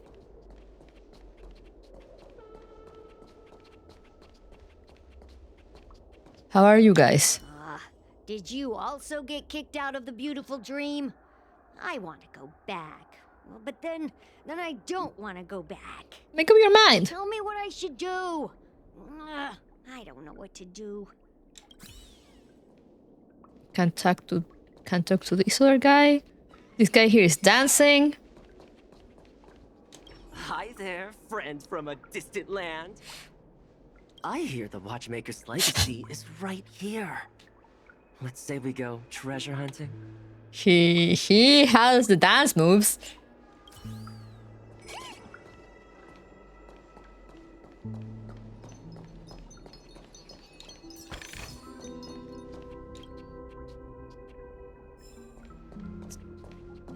Stowaway investigating report. Oh, okay, no, I thought it was something related to... If I quit drinking, will she come back? What? Okay? Okay? You're real. What a huge clocky. Looks like the Watchmaker also left his mark on Dreamflux Reef.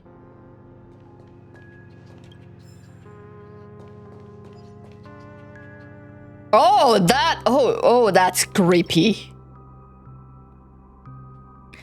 The giant clock here is this street's proud landmark. Children from other neighborhoods all look upon it with great envy. The citizens see cleaning and maintaining the statue as a part of their lives. The giant clock must see this as a part of its life too. Beautiful dreams are always sure to fade away under the corrosion of nightmares, but Clock's smile is eternal. Alright.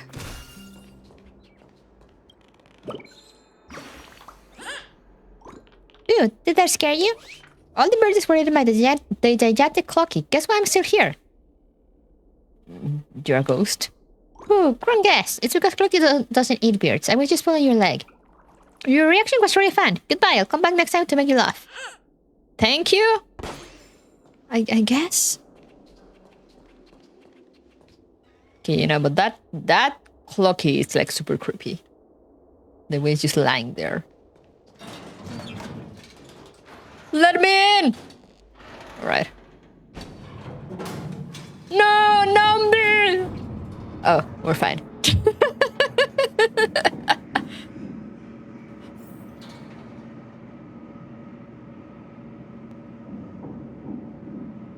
To pass back. Wait, I could like investigate for a second. Look at her. Unbelievable. To think there's a settlement of this size within the dreamscape. And all beyond the family's reach. That was a long elevator ride.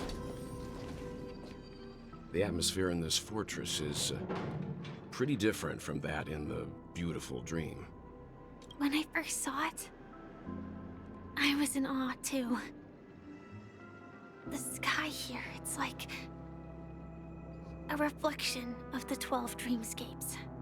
What's even more bizarre is that this place is also separated into trade and residential areas. Huh. The layout may be simple, but the facilities are very comprehensive. It seems that there are quite a number of people living here. People living here? Though both dreamscapes have distinct styles, the architectural designs are quite similar. Works of the same hand, perhaps. Hard not to speculate on the connection. How do they end up living here? But there's no point in overthinking things. Let's meet up with Himiko and the others first. Take a right turn at the end of this road and you'll reach the trade district. There are more people there. And perhaps someone knows where she is. Not coming with us? The Astral Express likely needs room for some internal deliberation. In the meantime, I'll try and locate Gallagher. No, come with us. Sure. Let's reconnect later. You heard the walls, no point in Letting her go thinking. was the right decision. Further observations are needed before we decide whether to trust her.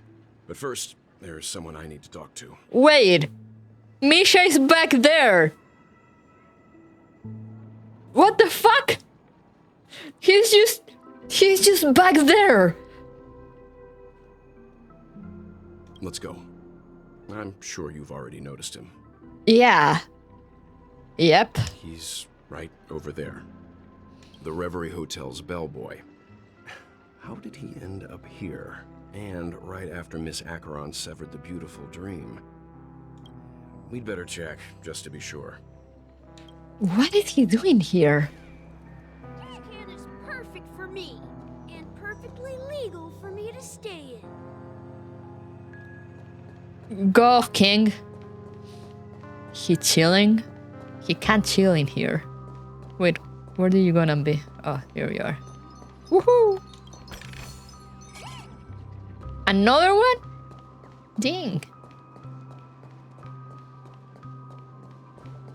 Wait, don't go so fast. Alright. Let's go!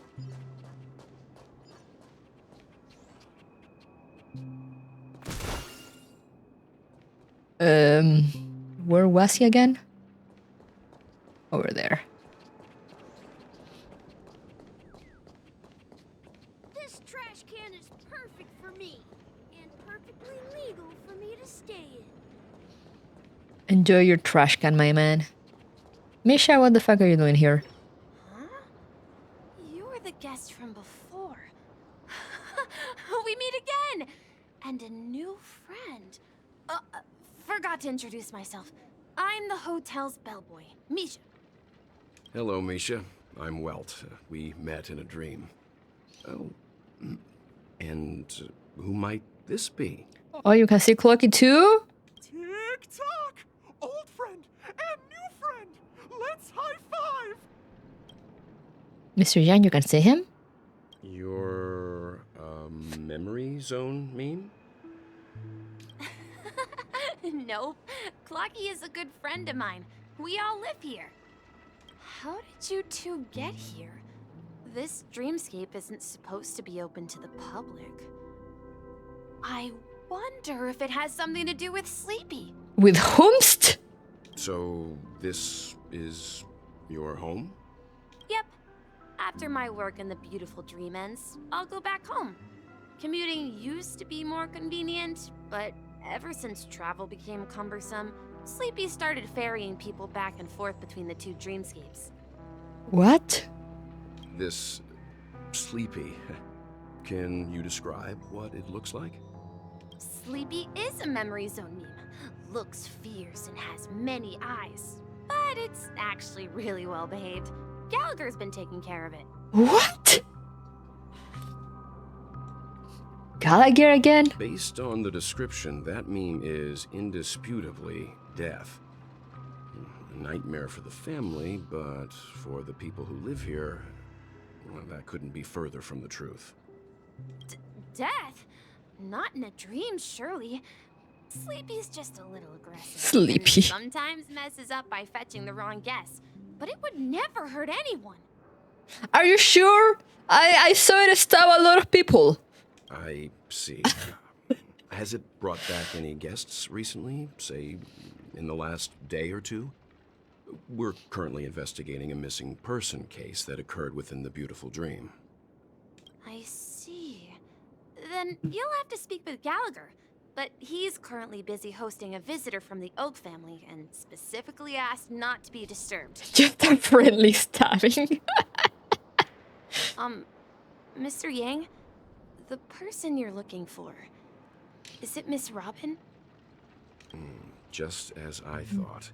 Considering what happened with Miss Firefly, this doesn't come as a surprise. If you're looking for Miss Robin, I can lead the way. She told me that she'd be willing to meet with outside guests. If it's not too much trouble. Also, we're looking for our missing companions. A woman with red hair accompanied by a girl with pink hair. Have you seen them? Oh, I haven't. But please, rest assured. Dreamflux Reef is a small place, and it's not as bustling as the beautiful dream, but its safety is unmatched. Are you sure about that? How about this? Since it's your first time here in Dreamflux Reef, I'll be your guide and help you find your companions. And then we can all go visit Miss Robin together. She's gone to Mrs. Grace's to visit the children.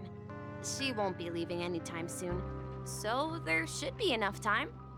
All right then, we'll follow your plan. Well, we now know the answer to both murder cases that have caused such commotion in Penacony. As for the intentions of the mastermind behind it all, we're still none the wiser. Yeah, like, I'm like, what's the point of everything? It has to be Gallagher. Yes, that's my thinking as well. I'm not entirely certain, but we still have to find him one way or another. One way or another. Say, you mentioned before that you saw Clocky that only you could see, right? He's right here. He was with Misha. I can't shake off this strange feeling. Am I really still so young at heart? Let's say yes for now. Forget it. It's not important. We'd better just follow Misha. Or maybe because you have strange powers, Mr. Yang. Have you thought about that? Where did Misha go? Up there. Okay. One way or another, I'm gonna find you. Everyone, look! Oh. From here, you can see the most spectacular view of Dreamflux Reef. That looks welcoming. A black hole? No. An accretion disk formed from consolidated memoria? Was Dreamflux Reef built on such unstable memoria? Oh, so Mr. Yang is also versed in Memoria dynamics. I was just trying to figure out how to explain this huge hole to everyone. I bet you guys have a lot in common with Miss Kami. Miss who? Please stop bringing up names that I do not know. The Watchmaker is gone. There's no one to protect us anymore. Don't you think we should leave? Why should we leave? It's those insatiable thugs that should leave. If we let them keep corrupting this place, one day there won't be a single dream bubble left in this city. We need to seize the moment and counterattack Penacony. At this point, it's either their death or ours. Okay. A lot of aggressiveness going on there. Nambi, where the fuck did you go? How the fuck do I get down there?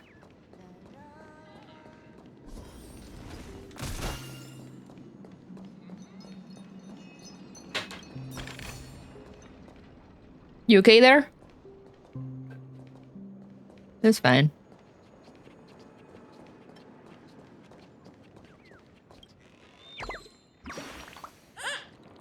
Oh, it's dinner time over? Your feathers will be loosened up by the hot steam. But I feel my body going woozy. Wings gotten wet? Origami bears are made from actual paper. Where will we get wet? Or will we? I'm going to look for Dr. Blues right now for answers. Burv. The hot steam from under the manhole cover rises gently like a slow exhalation. Kissing the cheeks of passersby, it selflessly donates its warmth. Whoa, could this be one of the legendary 7 manhole covers? A manhole cover of abundance. What? Alright. Let's just go over there. I'll explore at some other point. I'll just follow Nambi and get the birdies. There's a lot of birdies. Wow, new guess. You need to get tickets from me if you're getting to the next stop. Let's see, ticketing device. Where's my ticketing device? It looks broken. You can pretend not to have seen anything. Would it be pointless for me to sell tickets here then? With a second thought, wasting a birdie's youth on this place simply isn't worth it. I remember Mr. Signpost has a ticket. You best ask them. Origami bird punching out. Time to slip back to the great tree and take a nap. Alright, bye. I'm just a wallflower. Aren't we all? This is where the birdies are.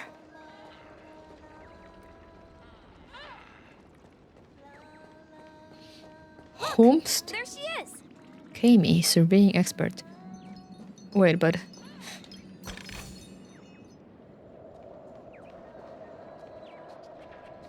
I see you there. Hello, chair, passing friend. Can you solve a riddle of mine? Why can nose and clocks become friends, but birds can't fall in love with a cat? You're taking great risks. How would an ordinary person like you understand the love of birds? Oh, cat, wherefore art thou a cat? It'd be much better if you were an origami bird. Farewell forever, my feline love. I hope you'll never cry once I leave. Okay. Alright. Who are you? My calculations are finally done. In another 10 system hours, the above dream will swallow the dream below. What? My hypothesis was correct. This place will cease to exist as the dream devours everything. Who are you all and why haven't you left yet? This place is about to disappear. Then why aren't you leaving? I'm Kami, a dreamscape surveyor specializing in Memoria dynamics. And this is my life's work that I'm researching. See that huge gaping hole? It was just a narrow rift many years ago. But now, it's grown into a giant hole. The surrounding Memoria has been flowing towards the other end of the hole at a constant velocity, slowly but surely. But the scary part is, according to my calculations, the flow rate of Memoria has recently changed, and it's faster than ever before. It's almost as if something is sucking it in from the other side. By constantly improving upon Madame Rosalina's Memoria measurement method, I've finally obtained accurate results. After 10 system hours, the Dreamflux Reef will cease to exist. Just like the melting of glaciers, everything will crumble and disintegrate. The dreams on that side of the void will fuse into one. Please don't worry. This sort of thing has happened many times before. What? Miss Kami isn't a bad person. She's just a bit lost in her own world. She'll probably realize she's wrong soon enough. Is she though?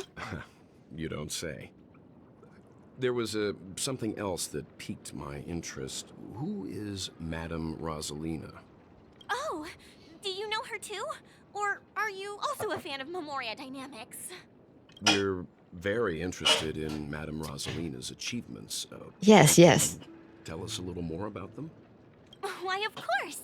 She's an excellent scholar of Memoria Dynamics, and the first person to apply Memoria rate measurement methodology on interstellar travelers. Regrettably, due to the presence of the Garden of Recollection, ordinary people don't pay much attention to the nature of Memoria. She departed this world without much fame, leaving only a few thin journals behind. I came to Penacony to learn more about my idol, and went to great lengths to seek out Dreamflux Reef, all because this is her final resting place. Prodigies always meet their demise prematurely.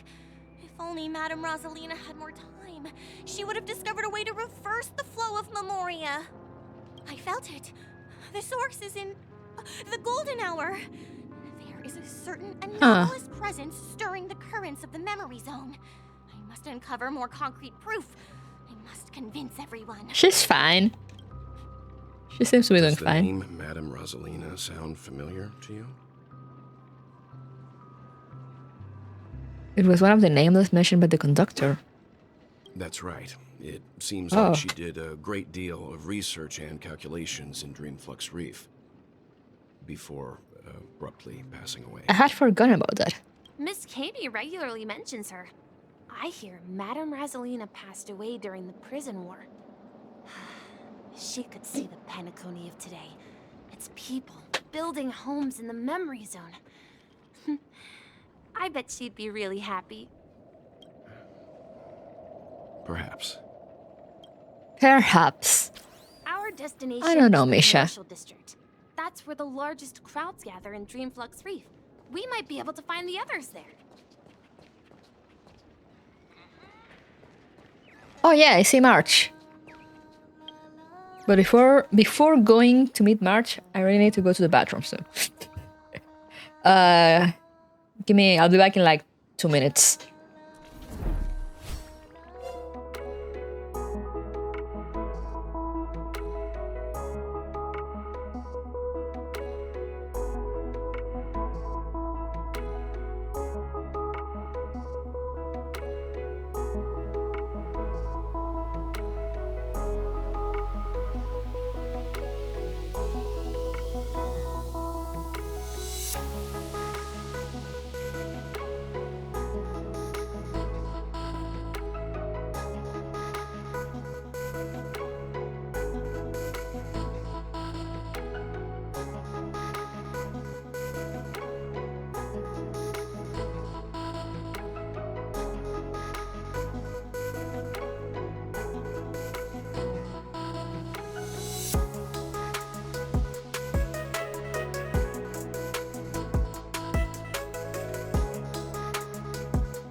I'm back. Don't go to another dimension. I have returned.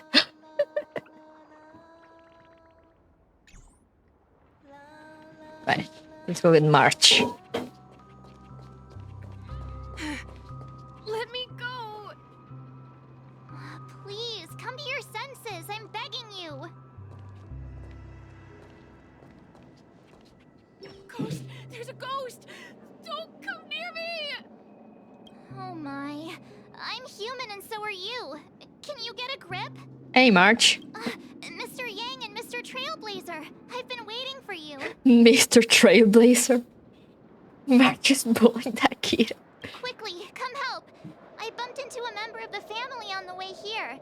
He was so scared and I just wanted to calm him down. But... Let me go! Let me go!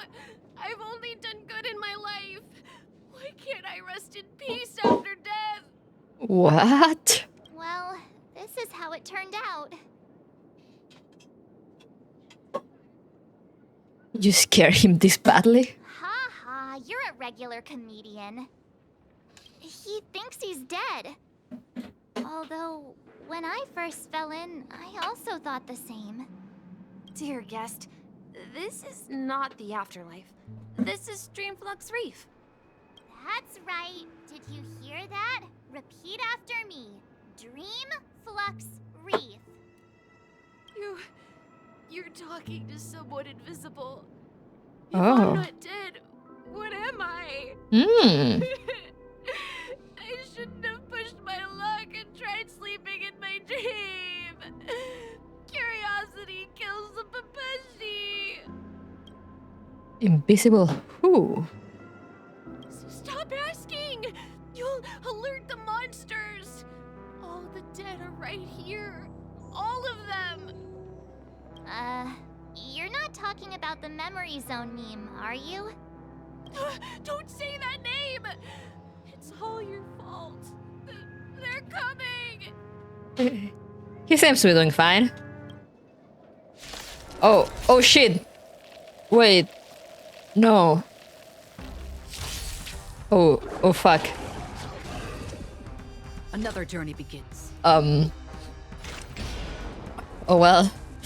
Destined for oblivion. Did that hurt? Feeling spiffy? How familiar. How dare you?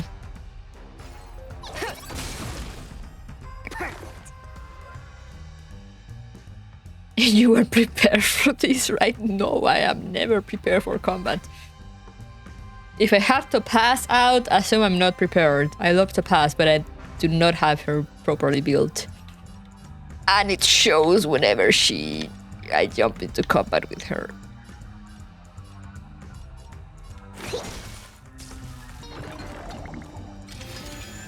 Oh fuck. Free will, or was it fate? On the still waters of oblivion. I weep for the departed. Okay, we're fine. It too shall fall.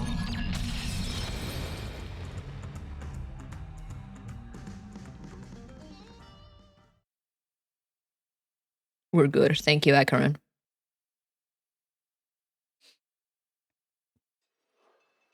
He passed out. His intense negative emotions attracted the nearby memory zone memes. I see. But why aren't the other people around here scared? Unlike in the Sweet Dream, people here don't see memory zone memes as dangerous monsters.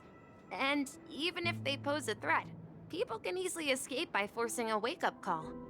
But we can't just leave this man here. Can we take him somewhere safe? No, just leave him there. He'll be fine. We can ask Jessie for help. I've gotten to know many locals while waiting for you guys. Everyone here is living a self-sufficient life. I don't know how to describe it, but this place feels like the real dreamscape. Haha, you don't say. No, at this rate, the family will be done for. Done for. Oh no, March has been mingling with the locals. What do you have to for sale? Wait. Huh. All these new faces in town, I can't keep track of them all. I heard lots of people are coming over from the Dreamscapes because of accents. You look to be the same. Oh, I'm sorry. It's far too easy to natter on about yourself as you get to my age. Let me give you a brief rundown of what we do. We're the only band in all of the Dreamflux Fortress. All our staff here are talking automated instruments, just like me.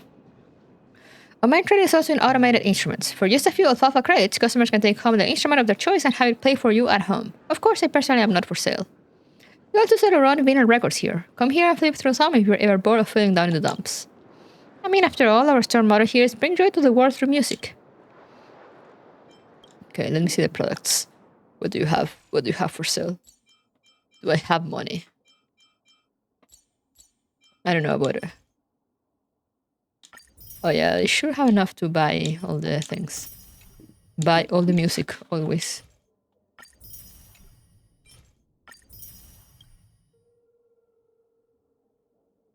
What do these do? Ah, I see.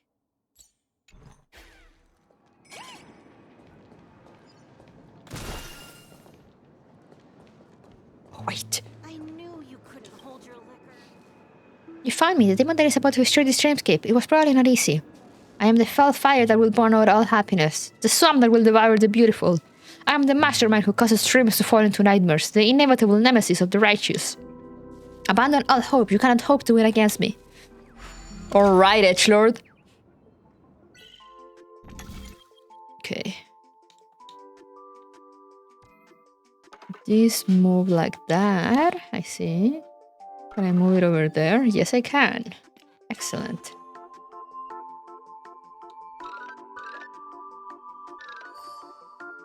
Then you go there.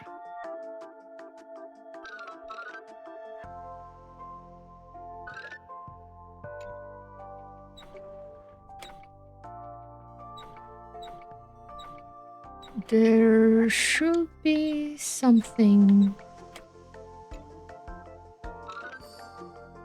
I see.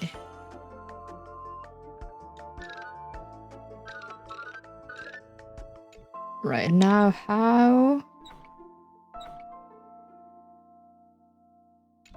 can I get?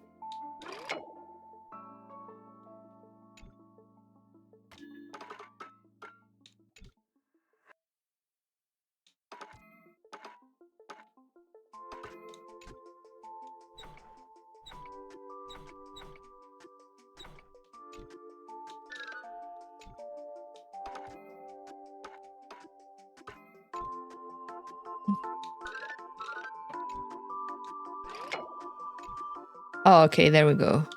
Just need to...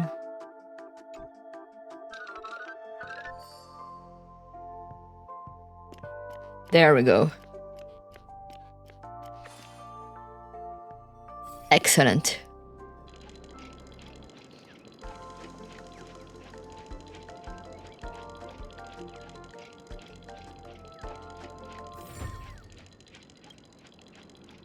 If only I were really that powerful, but I cannot bear to pull the trigger.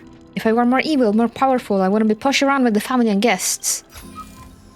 Alright. Chest.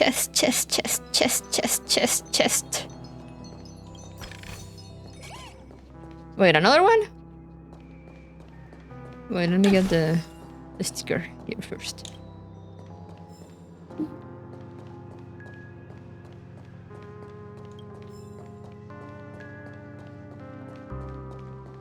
Chest. Let's see how you handle a stroke of genius like this. Stroke of genius. Oh wait, there's a beardy there. I knew you couldn't hold your liquor. Is that a cat? That's a cat. It's a cat drawing. Congrats, you're the first one who's discovered my work. I personally went ahead and dyed 3 standard strands of hair to the cat. Beautiful, isn't it?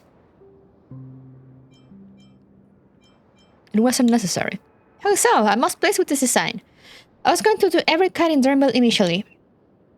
You must not understand my artistic flair. I'm going back to get the opinion of other birdies. Alright, bye. An inspired artist, yeah. Look at that cat. Look at that chunky boy. Tried to warn you too. Interstellar Cowgirl. see.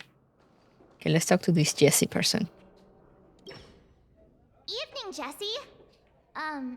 Is it evening? Welcome, Miss March.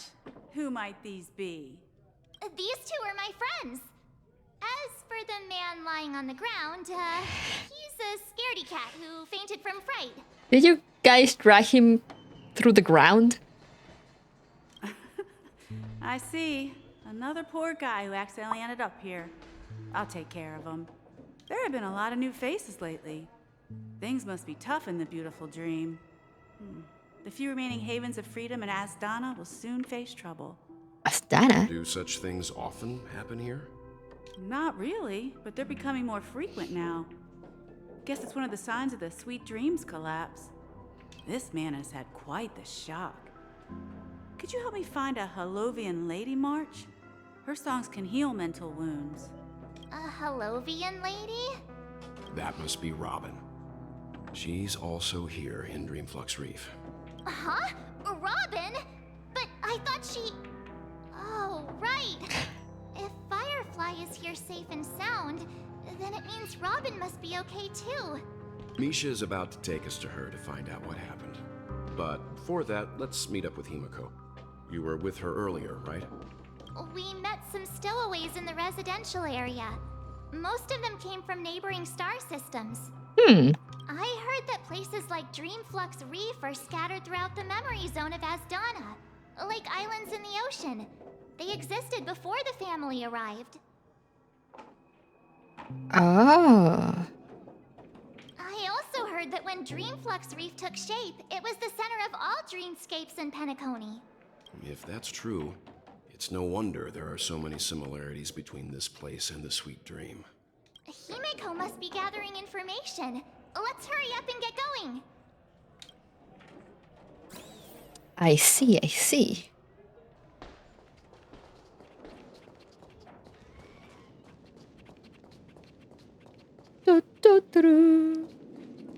But how, I'm just wondering, how are the people like living here? Oh, there's Himeko. Wait, I see a beard. I see a beardy.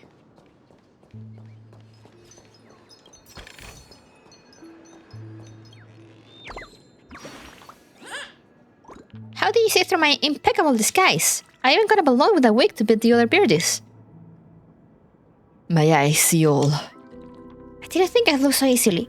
Goodbye, I'm going to return and see if I'm the last beardie found.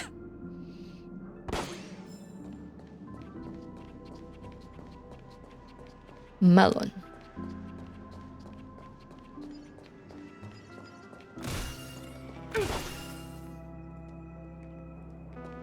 Any other beardies? Just blowing up all the balloons. What do you sell? Wait. Come back.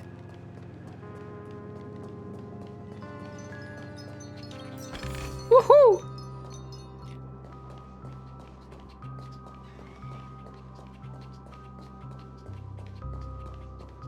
Now for real. What do you sell? Kirk. From your face, are you here to take care of my business or for a chat? Who are you? Good question, a very profound one. To Penacony, I am a stageless stowaway. To my home planet, I am Love E3 Mass Production Model 3451. To the residents of Dreamflux Reef, I am Kirk. As for you can see me as a toy merchant who has a penchant for using knickknacks to jolt the dopamine circuits of inorganic creatures, and to tickle the thrills of the nucleus accumbens of organic life. Do you like toys? I do. The whole fortune to meet a fully grown organic life form who likes toys. What a delight! There are plenty more entertaining ways that can elicit joy more efficiently in the universe. Software, virtual reality, chemical substances, even more so in Penacony, where there are myriad methods of entertainment in the dreamscape. Why even bother with an insignificant toy? Put to so many organic beings, toys are fun devices that are more mesmerizing than games with artificial roots and virtual sensory stimulation in electronic brains. Not every intelligence has the structural integrity of planet Scrollum citizens. Many of us were once toys to organic life forms. In our eyes, tinkering with toys is also playing with a framework that has the same origin as us. Sounds interesting. I know, right? I was quite certain organic beings such as you will understand the concept more easily if explained this way. I love this place. In this dreamscape, be it an organic or inorganic life form, everyone's emotions can be expressed freely. I also hope that my own products can elevate such forms of expression. Come take a look at my business when you get a chance. My toys are not your common fare. I guarantee your satisfaction. Okay, let me see your toys.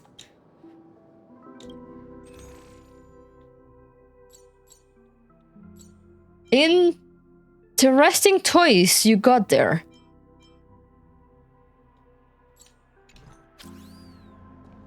Truly. This is where we split up. She can't be too far away. She's right there.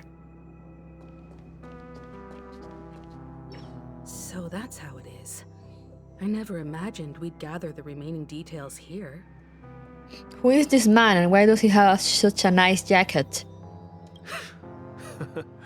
To borrow Gallagher's catchphrase, what an unpredictable twist of fate. Himeko, here they are. Ah, perfect timing. Now that everyone's here, I'd like to introduce everyone to Micah, who's partly in charge of the Land of the Exiles. Micah, these are my companions. It's a pleasure to meet the Nameless. You know us? Micah! I'm like, there's Misha, there's Micah, there's Mikhail. What's with all these connecting names? I've been keeping an eye on you since the day you arrived in Penacony. We would have met under more appropriate circumstances if Dreamflux Reef hadn't been isolated from the 12 dreamscapes. Please, allow me to formally introduce myself. I'm Micah, the Gravekeeper of Dreamflux Reef. The what? Gravekeeper? Life in Dreamflux Reef is pretty liberating. Everyone here mostly keeps to themselves, without meddling in others' affairs. My daily task involves cleaning a few tombstones. You're too modest, Micah. When lost dream chasers stumble upon this place, you're the one who takes care of them, guiding them back to the sweet dream, or showing them how to survive the wild dream chaos. So, guardian of sorts.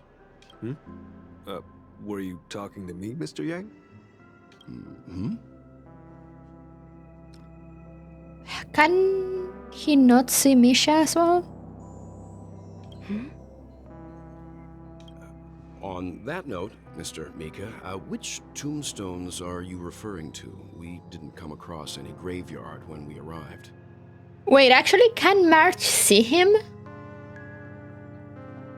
She didn't seem to have reacted to him, has she?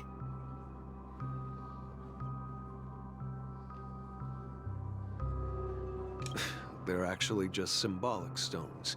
But since you're curious, Mr. Yang, I'll take you there. I have a feeling you might find something of interest there. But before that, you have an important guest joining you. An important guest? Who could it be? This way, please. The roads here in Dreamflux Reef are a bit run down, so watch your step. Misha and Marcher looks like cotton candy. They do. It was I who was the ghost the entire time? Oh no. Why are they making me go all the way back? I remember when this place was all... Hello, how's Honky Barrel? It's going. It's going good. I am very confused, but it's going good.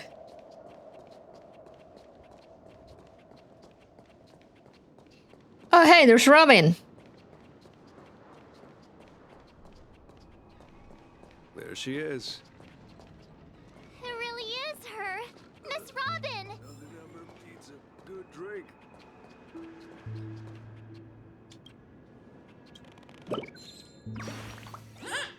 Phew, you finally found me. If you had come any later, this billboard would have fallen and made me land on my head. How dumb could a birdie be to get stuck here during hide and seek? Thank you, kind soul. Do be careful and don't get hit by falling objects. Thank you. Oh, its name was Unlucky Bird. Just like cat. Instead but bird instead of cat. Everyone sang so Thank you for the wonderfully. hydrate. It's not often that I tried this music style, but I've gained some valuable insights from it. It's the real Robin! Oh, I can't thank you enough, Robin. Well, these kids have made incredible progress in only a few days. It was nothing, Grace. I merely taught them how to sing. It was you who brought hope into their lives. Life must be quite difficult for them in reality, I imagine. What's that? The adorable black and gold thing following you? Also, that bear was just a Korra from Zelda. The thing following me is Nambi, the past pet. That's right. And he helped me find chests. Whenever it's time to say goodbye to these kids, they're reluctant to leave. But I've explored every corner of Dreamflux Reef, talked to everyone I met, and they all told me the same thing. This shattered dream is not worth clinging to. It seems you truly are a child of the Harmony. Emma and Andy are orphans I took under my wing. Carol there, with her blind eyes, used to work at a nutrition center in the outer ring of Penacony. And as for Gary, he's been living with autism since he was a child. What? They're not old enough to enter the sweet dream managed by the family. If we compare people to birds, these kids are like fledglings with impaired wings. But in this dream, well, they can fly freely. Even if they stumble along the way, well, they're still relying on their own strength. And me, an old lady with no legs. Well, without this dream, I couldn't even walk toward them. I'm glad that you found a new life here in Penacony. It's just... Don't worry, Robin. Dreams have their significance, but they aren't everything. Both the children and I understand this. No matter how long we fly through this dream, we will one day return to reality. But you know what? Emma and Gary aren't plagued by their insecurities anymore. No, and Carol is learning how to cope with her blindness. And Andy is livelier than ever. Well, even I've become more optimistic. You see, in dreams, we learn how to live. Once we return to reality, we learn how to survive. Interesting take. And should our feathers be damaged, then we share our wings with one another. There's no need to covet an illusory sky in dreams, because we have the right and the ability to fly towards a broader horizon. It's a relief to see you safe and sound, Miss Robin. It's nice to see you all again, Astral Express crew. I heard my disappearance caused quite the commotion out there. I'm really sorry about that. Since you're here, can we assume that you're fully aware of the situation in Penacony? Ever since I returned to Penacony, my voice started to change. Until it gradually faded away. At first, I thought it was a temporary ailment. Perhaps due to having been away too long. I thought maybe it just takes some time for my body to acclimate to the high concentration of Memoria and Asdana. But now it seems the root of the problem goes way beyond me. There are elements around me that don't align with the Harmony. And losing my voice is just one of the signs of the Sweet Dreams collapse. Sweet dreams collapse. That memo keeper mentioned the same thing. So it's real. That's why her voice is normal here. While I was away from Penacony, the boundaries of the 12 dreamscapes kept expanding outward. But whenever I mentioned the anomalies in my dreams, the family heads refused to talk about it. Only my brother was willing to respond. Later, I discovered the secret letters from the IPC ambassador, which further convinced me that there are hidden secrets beneath the surface of Penacony. So, following the clues in the Oak family's dossiers, I found my way here. The land of the exiles, concealed by the family under the guise of death. A dream within a dream, where Penacony's past is buried. Hearing you speak, it sounds as if your voice has made somewhat of a recovery. I hate to admit it, but the harmony in this place resonates more broadly than within the Sweet Dream. It's regrettable. But the family has experienced betrayal. The traitor, or traitors, abandoned their original principles and, using the name of harmony, exploited people's weaknesses to turn Penacony into the planet of festivities, trapping everyone in the illusion of the sweet dream. This is not the strong defending the weak, but rather the strong exploiting the weak. A world without equality won't ever be favored by the harmony. And naturally, those voices blessed by them have lost the ability to sing. Could there be another force influencing the family's shift in philosophy, Miss Robin?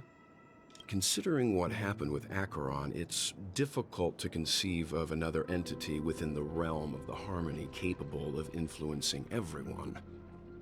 Unless a power surpassing that of an emanator is involved. I'd heard about what happened to the Xianzhou Alliance, but as far as I'm aware, the family hasn't faced any such external interventions. Who knows? Perhaps I've just been away too long and missed something. Regardless, I cannot accept my home is moving towards the very opposite of what the harmony represents, while still claiming to uphold it. I must uncover the reason why Mikhail cut ties with the family, and who exactly it was who betrayed us all. Do you remember our arrangement, Mr. Micah? Well, here's my answer. I've decided to forgo my role and never step foot on the Charmony Festival stage again. Damn! 11 system hours until Charmony Festival. I didn't see where we were. Look here, brother. A little bird. Oh, it's so fluffy. Looks like a fledgling Charmony dove. But Charmony doves don't live here. So how did this little bird get here? Maybe its parents abandoned it? It looks weak and frail. Why don't we find something soft and make a nest for it? This place is too dangerous for a fledgling. Let's take it with us. We can put it on the wooden shelf in front of your window. Okay. A bird like that must have a beautiful singing voice. But where will it live? I'll ask the family head to build a cage for it. A cage? But then it won't have the freedom to fly, right? Let's see. What is it that has captured the attention of the two best interpreters of the Great One? Who is that? To the point that they've forgotten how to enjoy their dessert. It's just kind voice, but they don't really sound that kind. Oh, poor little thing. Doesn't look like it's doing well. Do you want to rescue it? I do. But I don't want to lock it up in a cage. Why? Even if it's small and not fully feathered and can't sing, it didn't come into this world just to be locked up in a cage. Birds, they should be flying free in the sky. That's quite the romantic idea. And what about you, a young scholar? Do you agree with your sister? I think she's right. But if we leave it out in the wild, it won't survive for more than a few days at best. Ah, I see. It seems our little scholar is still a bit unsure. Well, let me tell you youngsters a story. I don't trust this guy. As you probably know, Charmony doves can fly through the air. When they fly really high, the friction caused by the flapping of their feathers against the atmosphere creates amazing lights, so that they look like shooting stars. We've seen this spectacle so many times that we think it's just something they can naturally do. But that's not the truth. Their radiant display is the result of countless struggles against nature over generations. Their ancestors were too weak to survive on the ground. So, to escape predators, they started seeking new opportunities in the air. After countless attempts by many generations, one of them finally figured out how to fly. It soared into the sky and never looked back at the ground again. So, you mean birds aren't born to fly, but they find a way to do it through their determination, right? Well, that's an idealistic way of putting it. So, what are your thoughts, Sunday? I think people believe birds are meant to fly because they've never seen those birds crashing to their death. Damn, what? That's an interesting perspective. So, have you decided what to do with the bird now? For now, I'll keep it in a cage until it can take care of itself because I want it to live, no matter what. Well said, kids. It seems each of you has found your own answer. Your insights are truly remarkable. And I hope they come true in their own way. We will take good care of it, won't we, brother? Yeah, but Mr. Gopherwood, there's one thing I don't quite understand. And what might that be, my son? What if this little Charmony dove never learns to fly in the end? I mean, if there are fledglings in this world that can never fly throughout their lives, should we let them go back to the sky, only to see them crash to the ground and die? Kid, what the fuck is wrong with you? Talking in your sleep, birdie? Time to wake up. Oh, hey, it's Gallagher. Well, why did you bring him here? Huh? Need a hand? I'm still alive? Yeah. Happy about that. Where is Robin? Tell me. Now. I knew that was going to be the first thing you'd ask. Don't worry, your sister is here, safe and sound. She's probably walking around the streets now. If I were you, I'd be more worried about myself. After all, right in front of you is the guy who just stabbed you in the chest with a dagger.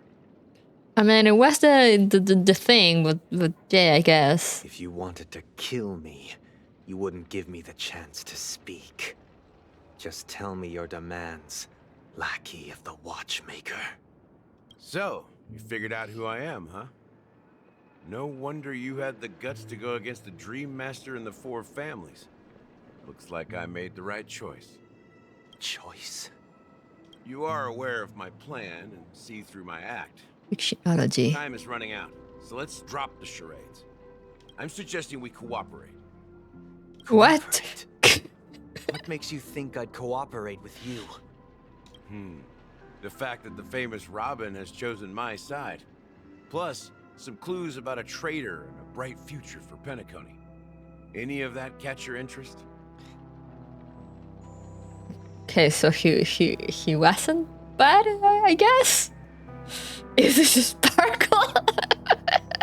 When in doubt. I find it hard to believe a man who's full of deception. Fine, you don't have to trust me. What you should trust is... Everything is a sparkle. the sense of justice inside of you. Show me Robin first. All right, as you wish. Here she is. Huh? I don't know why that was so funny.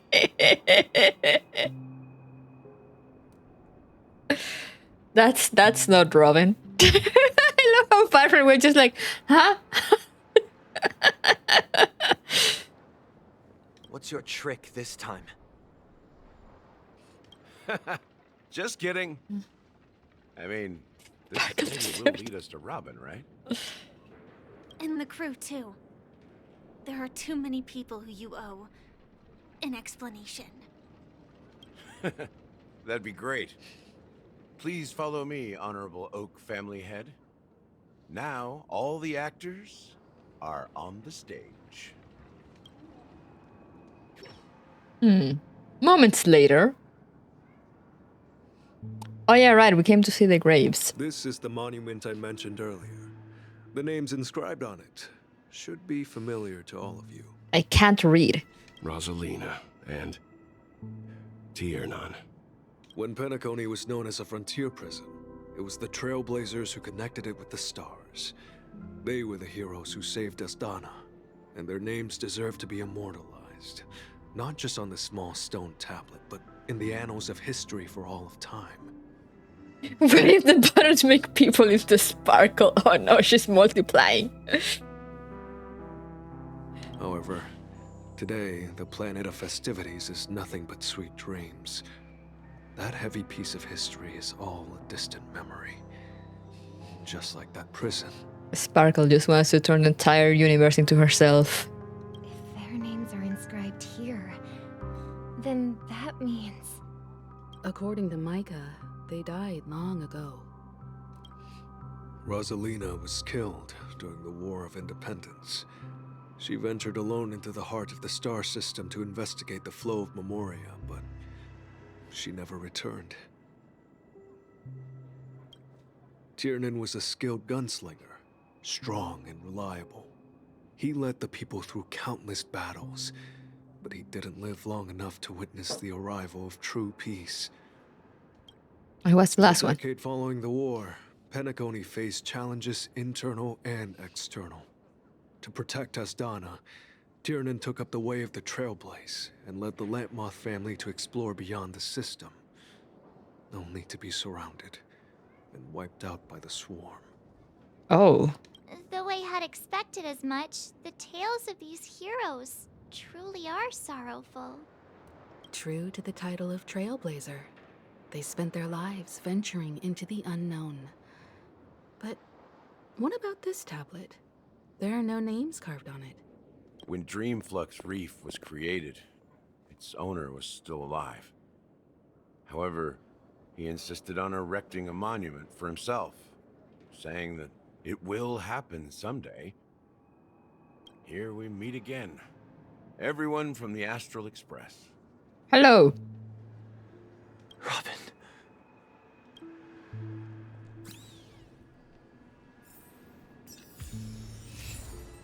Agward. What do you think about this mission? Huh. The atmosphere sure is livened up with all these people in here. You think? Well, I did my job. I gathered everyone here. Gallagher will explain the rest to you. Take care. Will he? How are the siblings doing? Brother. There's no need for words. You're safe. And that's all that matters. Aw, they're cute.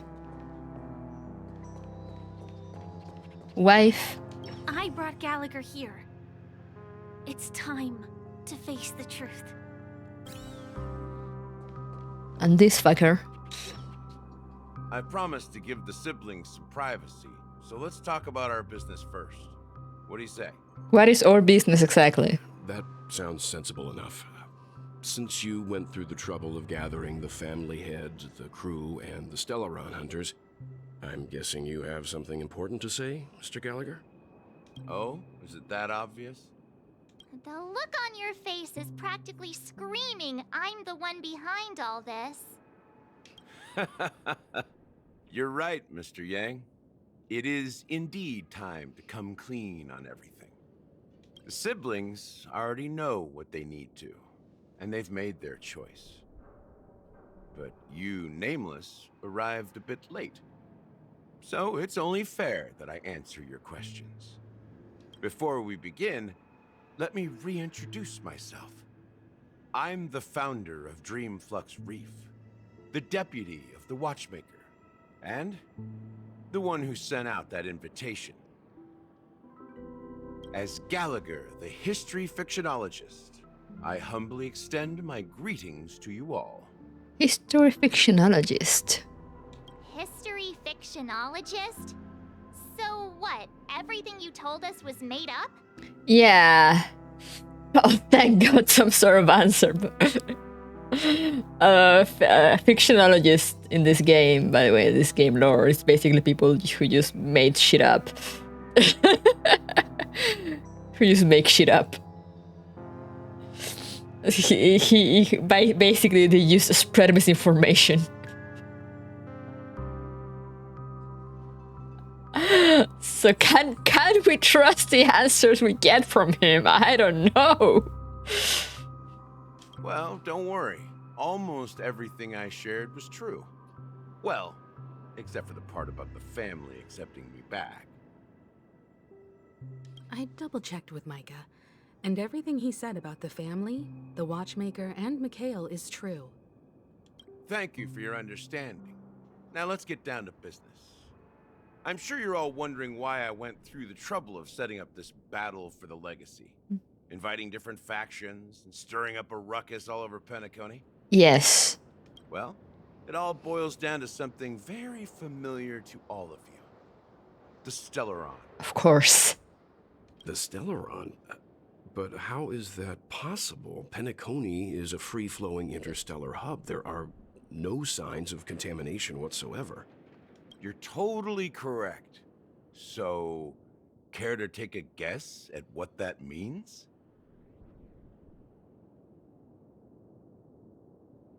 The Stellaron has been completely sealed. Someone is manipulating the Stellaron? How keen. Well, what should I say? I expected nothing less from the person here who is the most familiar with Stellarons. The sweet dream doesn't come out of thin air.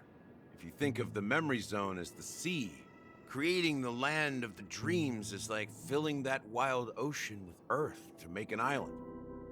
To achieve this feat, without the help of an emanator of remembrance or enigmata, the only way is to use a Stellaron. Oh, okay. And that's not something you can achieve with a simple wish. It requires vast quantities of knowledge, time, and manpower. I'm sure you get what I'm hinting at. Oh, sorry, I hit the microphone. In Azdana, the planet of festivities itself is a Stellaron disaster. What? Excuse me? The planet of festivities itself is a Stellaron disaster? It all started a long time ago, back when the Watchmaker and his crew liberated the frontier prison. They faced countless challenges as they began building Penacony from the ground up. That's when the idea of using the Stellaron came into play. The Stellaron first entered the Azdana system during the war. The Nameless warned everyone against the folly of attempting to tamper with such a power, and most heeded their words. But there are always people in the shadows with ulterior motives. The turning point came after Tiernan's death. With two of the Nameless gone, the Watchmaker had to go to the front lines. It was at that moment his rivals saw an opportunity. By the time a representative from the Montour System's family arrived at the Watchmaker's call, the Stellaron had already been activated and was seeping into the primordial synesthesia dreamscape. And I suppose the family happened to possess the knowledge to seal the Stellaron? Not just that. They knew far more about the Stellaron than the average person. But they how? helped Mikhail swiftly quell the civil unrest and played a part in building Penacony under the disguise of the Harmony. Those three eras were known as the Age of Dreaming. The Watchmaker, who had been left in the dark, sent out invitations across the universe, spreading the hype around the land of the dreams.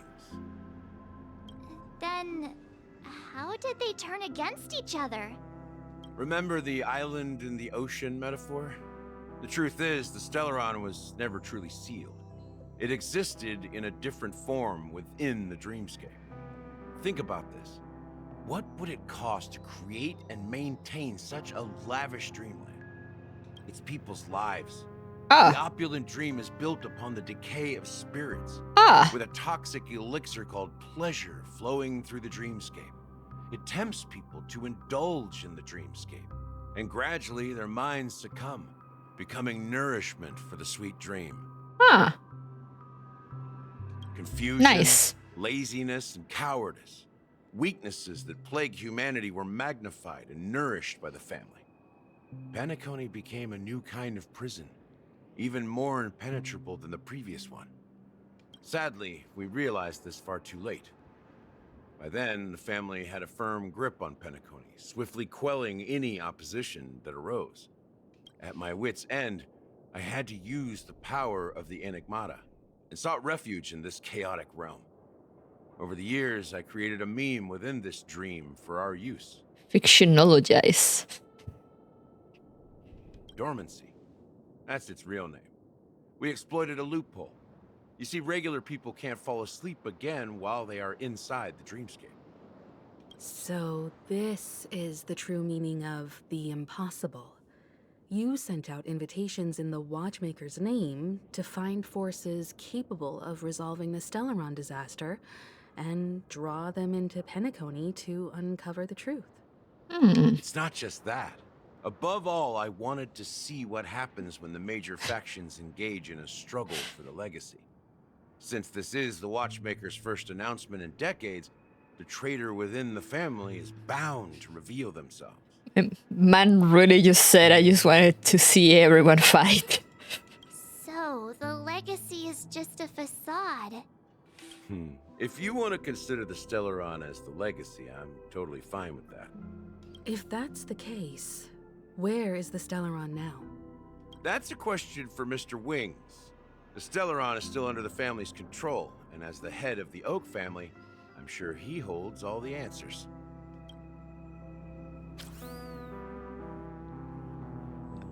Alright.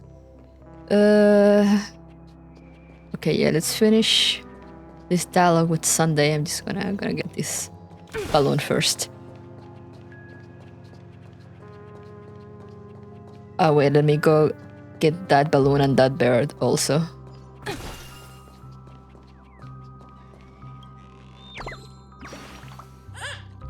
You know this granny, friend? She's just staring ahead, laughing one moment and weeping the next. Scary. She's probably sad. It's not good to keep negative thoughts in. You won't be able to fly. Humans are so hard to understand. It would be great if everyone was happy every day. Goodbye, I'm returning to the Great Tree. I wish you and the granny happiness too. Thank you. But yeah, let's finish this dialogue with Sunday. And then I have to go. Are you done talking? So, will you tell us where the Stellaron is? It is the Penacony Grand Theater itself. Ah! As I suspected, it's the embodiment of the family. The edifice that first materialized within the Sweet Dream. That's what turned Penacony into its current state. As for the person who employed its power, it is in fact Mr. Gopherwood, the current Dream Master. That's a name. Well, that was easier than I thought. Did you conduct your own investigation already? Correct. When I was trying to track down the person who murdered my sister, apart from you, Gopherwood was my second suspect. Confronting me first turned out to be a smart move on your part. I didn't have other options. The Dream Master has been elusive, and even the heads of the families can hardly get an audience with him. Moreover, Mr. Gopherwood has been kind to my sister and me. And I didn't want it all to end like this. What do you mean by that? To be honest, my brother and I are also victims of the cancer of all worlds. We grew up as orphans, and were adopted by the family when they came to help. Mr. Gopherwood recognized our potential and brought us to Penacony. But I can't just stand by and watch Mr. Gopherwood become an enemy of the Harmony. I won't use my voice to support an evil cause. I won't step on that stage and sing, no matter who the traitor is, or what orders they give me. I won't let the Charmony Festival become an event that destroys Harmony itself, for the paradise in our dreams. Indeed. For the paradise in our dreams. As the head of the Oak family, I'm responsible for ensuring Penacony's promising future. Robin and I will head into the sweet dream and confront the Dream Master. And if it turns out that the family has truly strayed from the harmony... You two alone? I'll fight alongside you.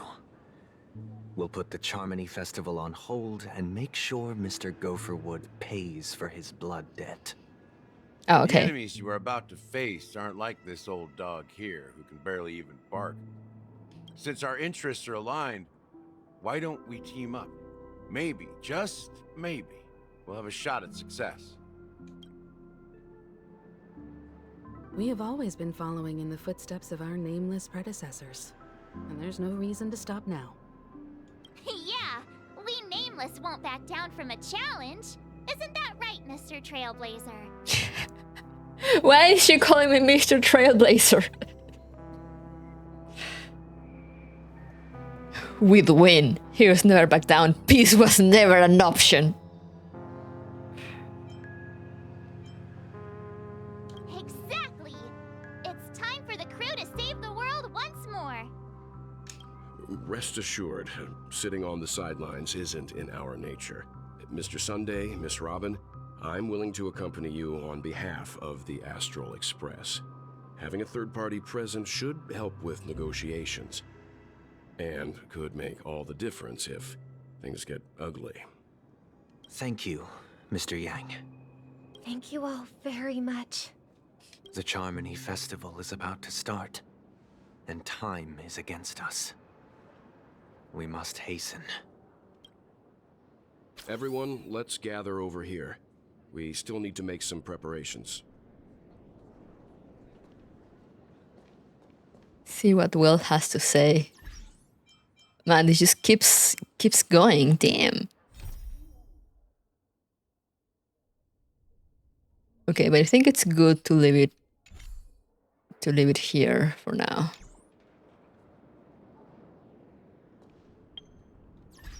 Can I just, let me just see. Can I just go anywhere?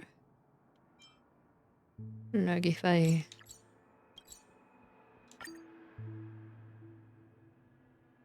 Oh yeah.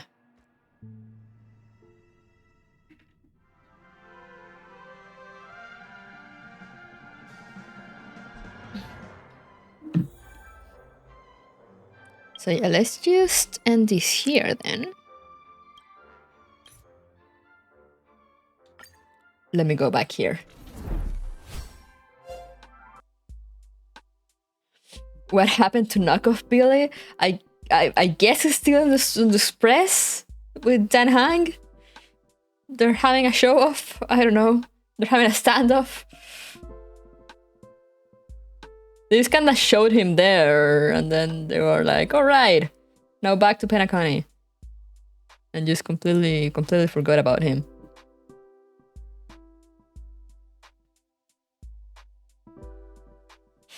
You're gonna finish it and just come back. That's still happening. We're gonna fight the last boss, and then we're just gonna get to the train, and then Hank's still gonna be there with Boothill talking. Well, yeah, I'm guessing he'll show up at some point later, with or without Dan Hang. I don't know.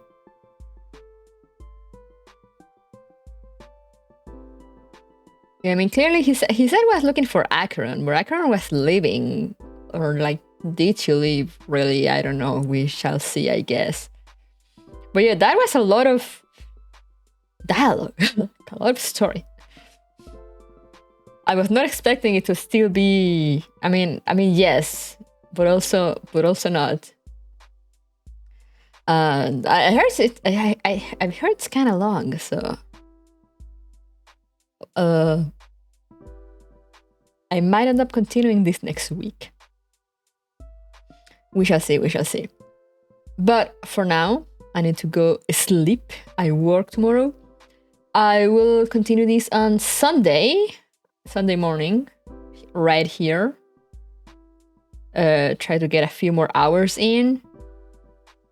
And hopefully I'll be able to farm a little on tomorrow and Saturday. Because I know there's boss fights incoming, and I need to be ready.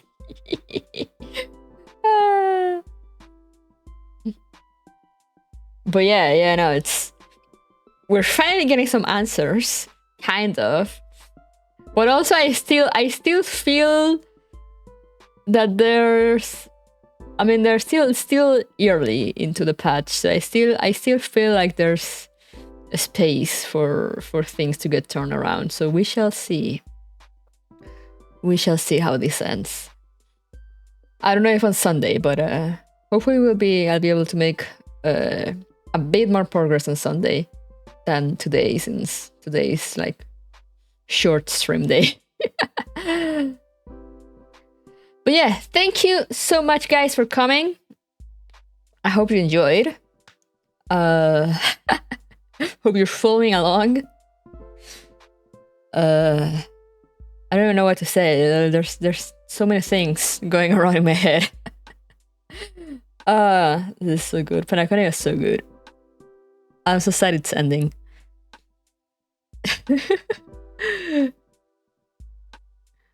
But yeah, the whole dream thing made everything a bit confusing to follow sometimes.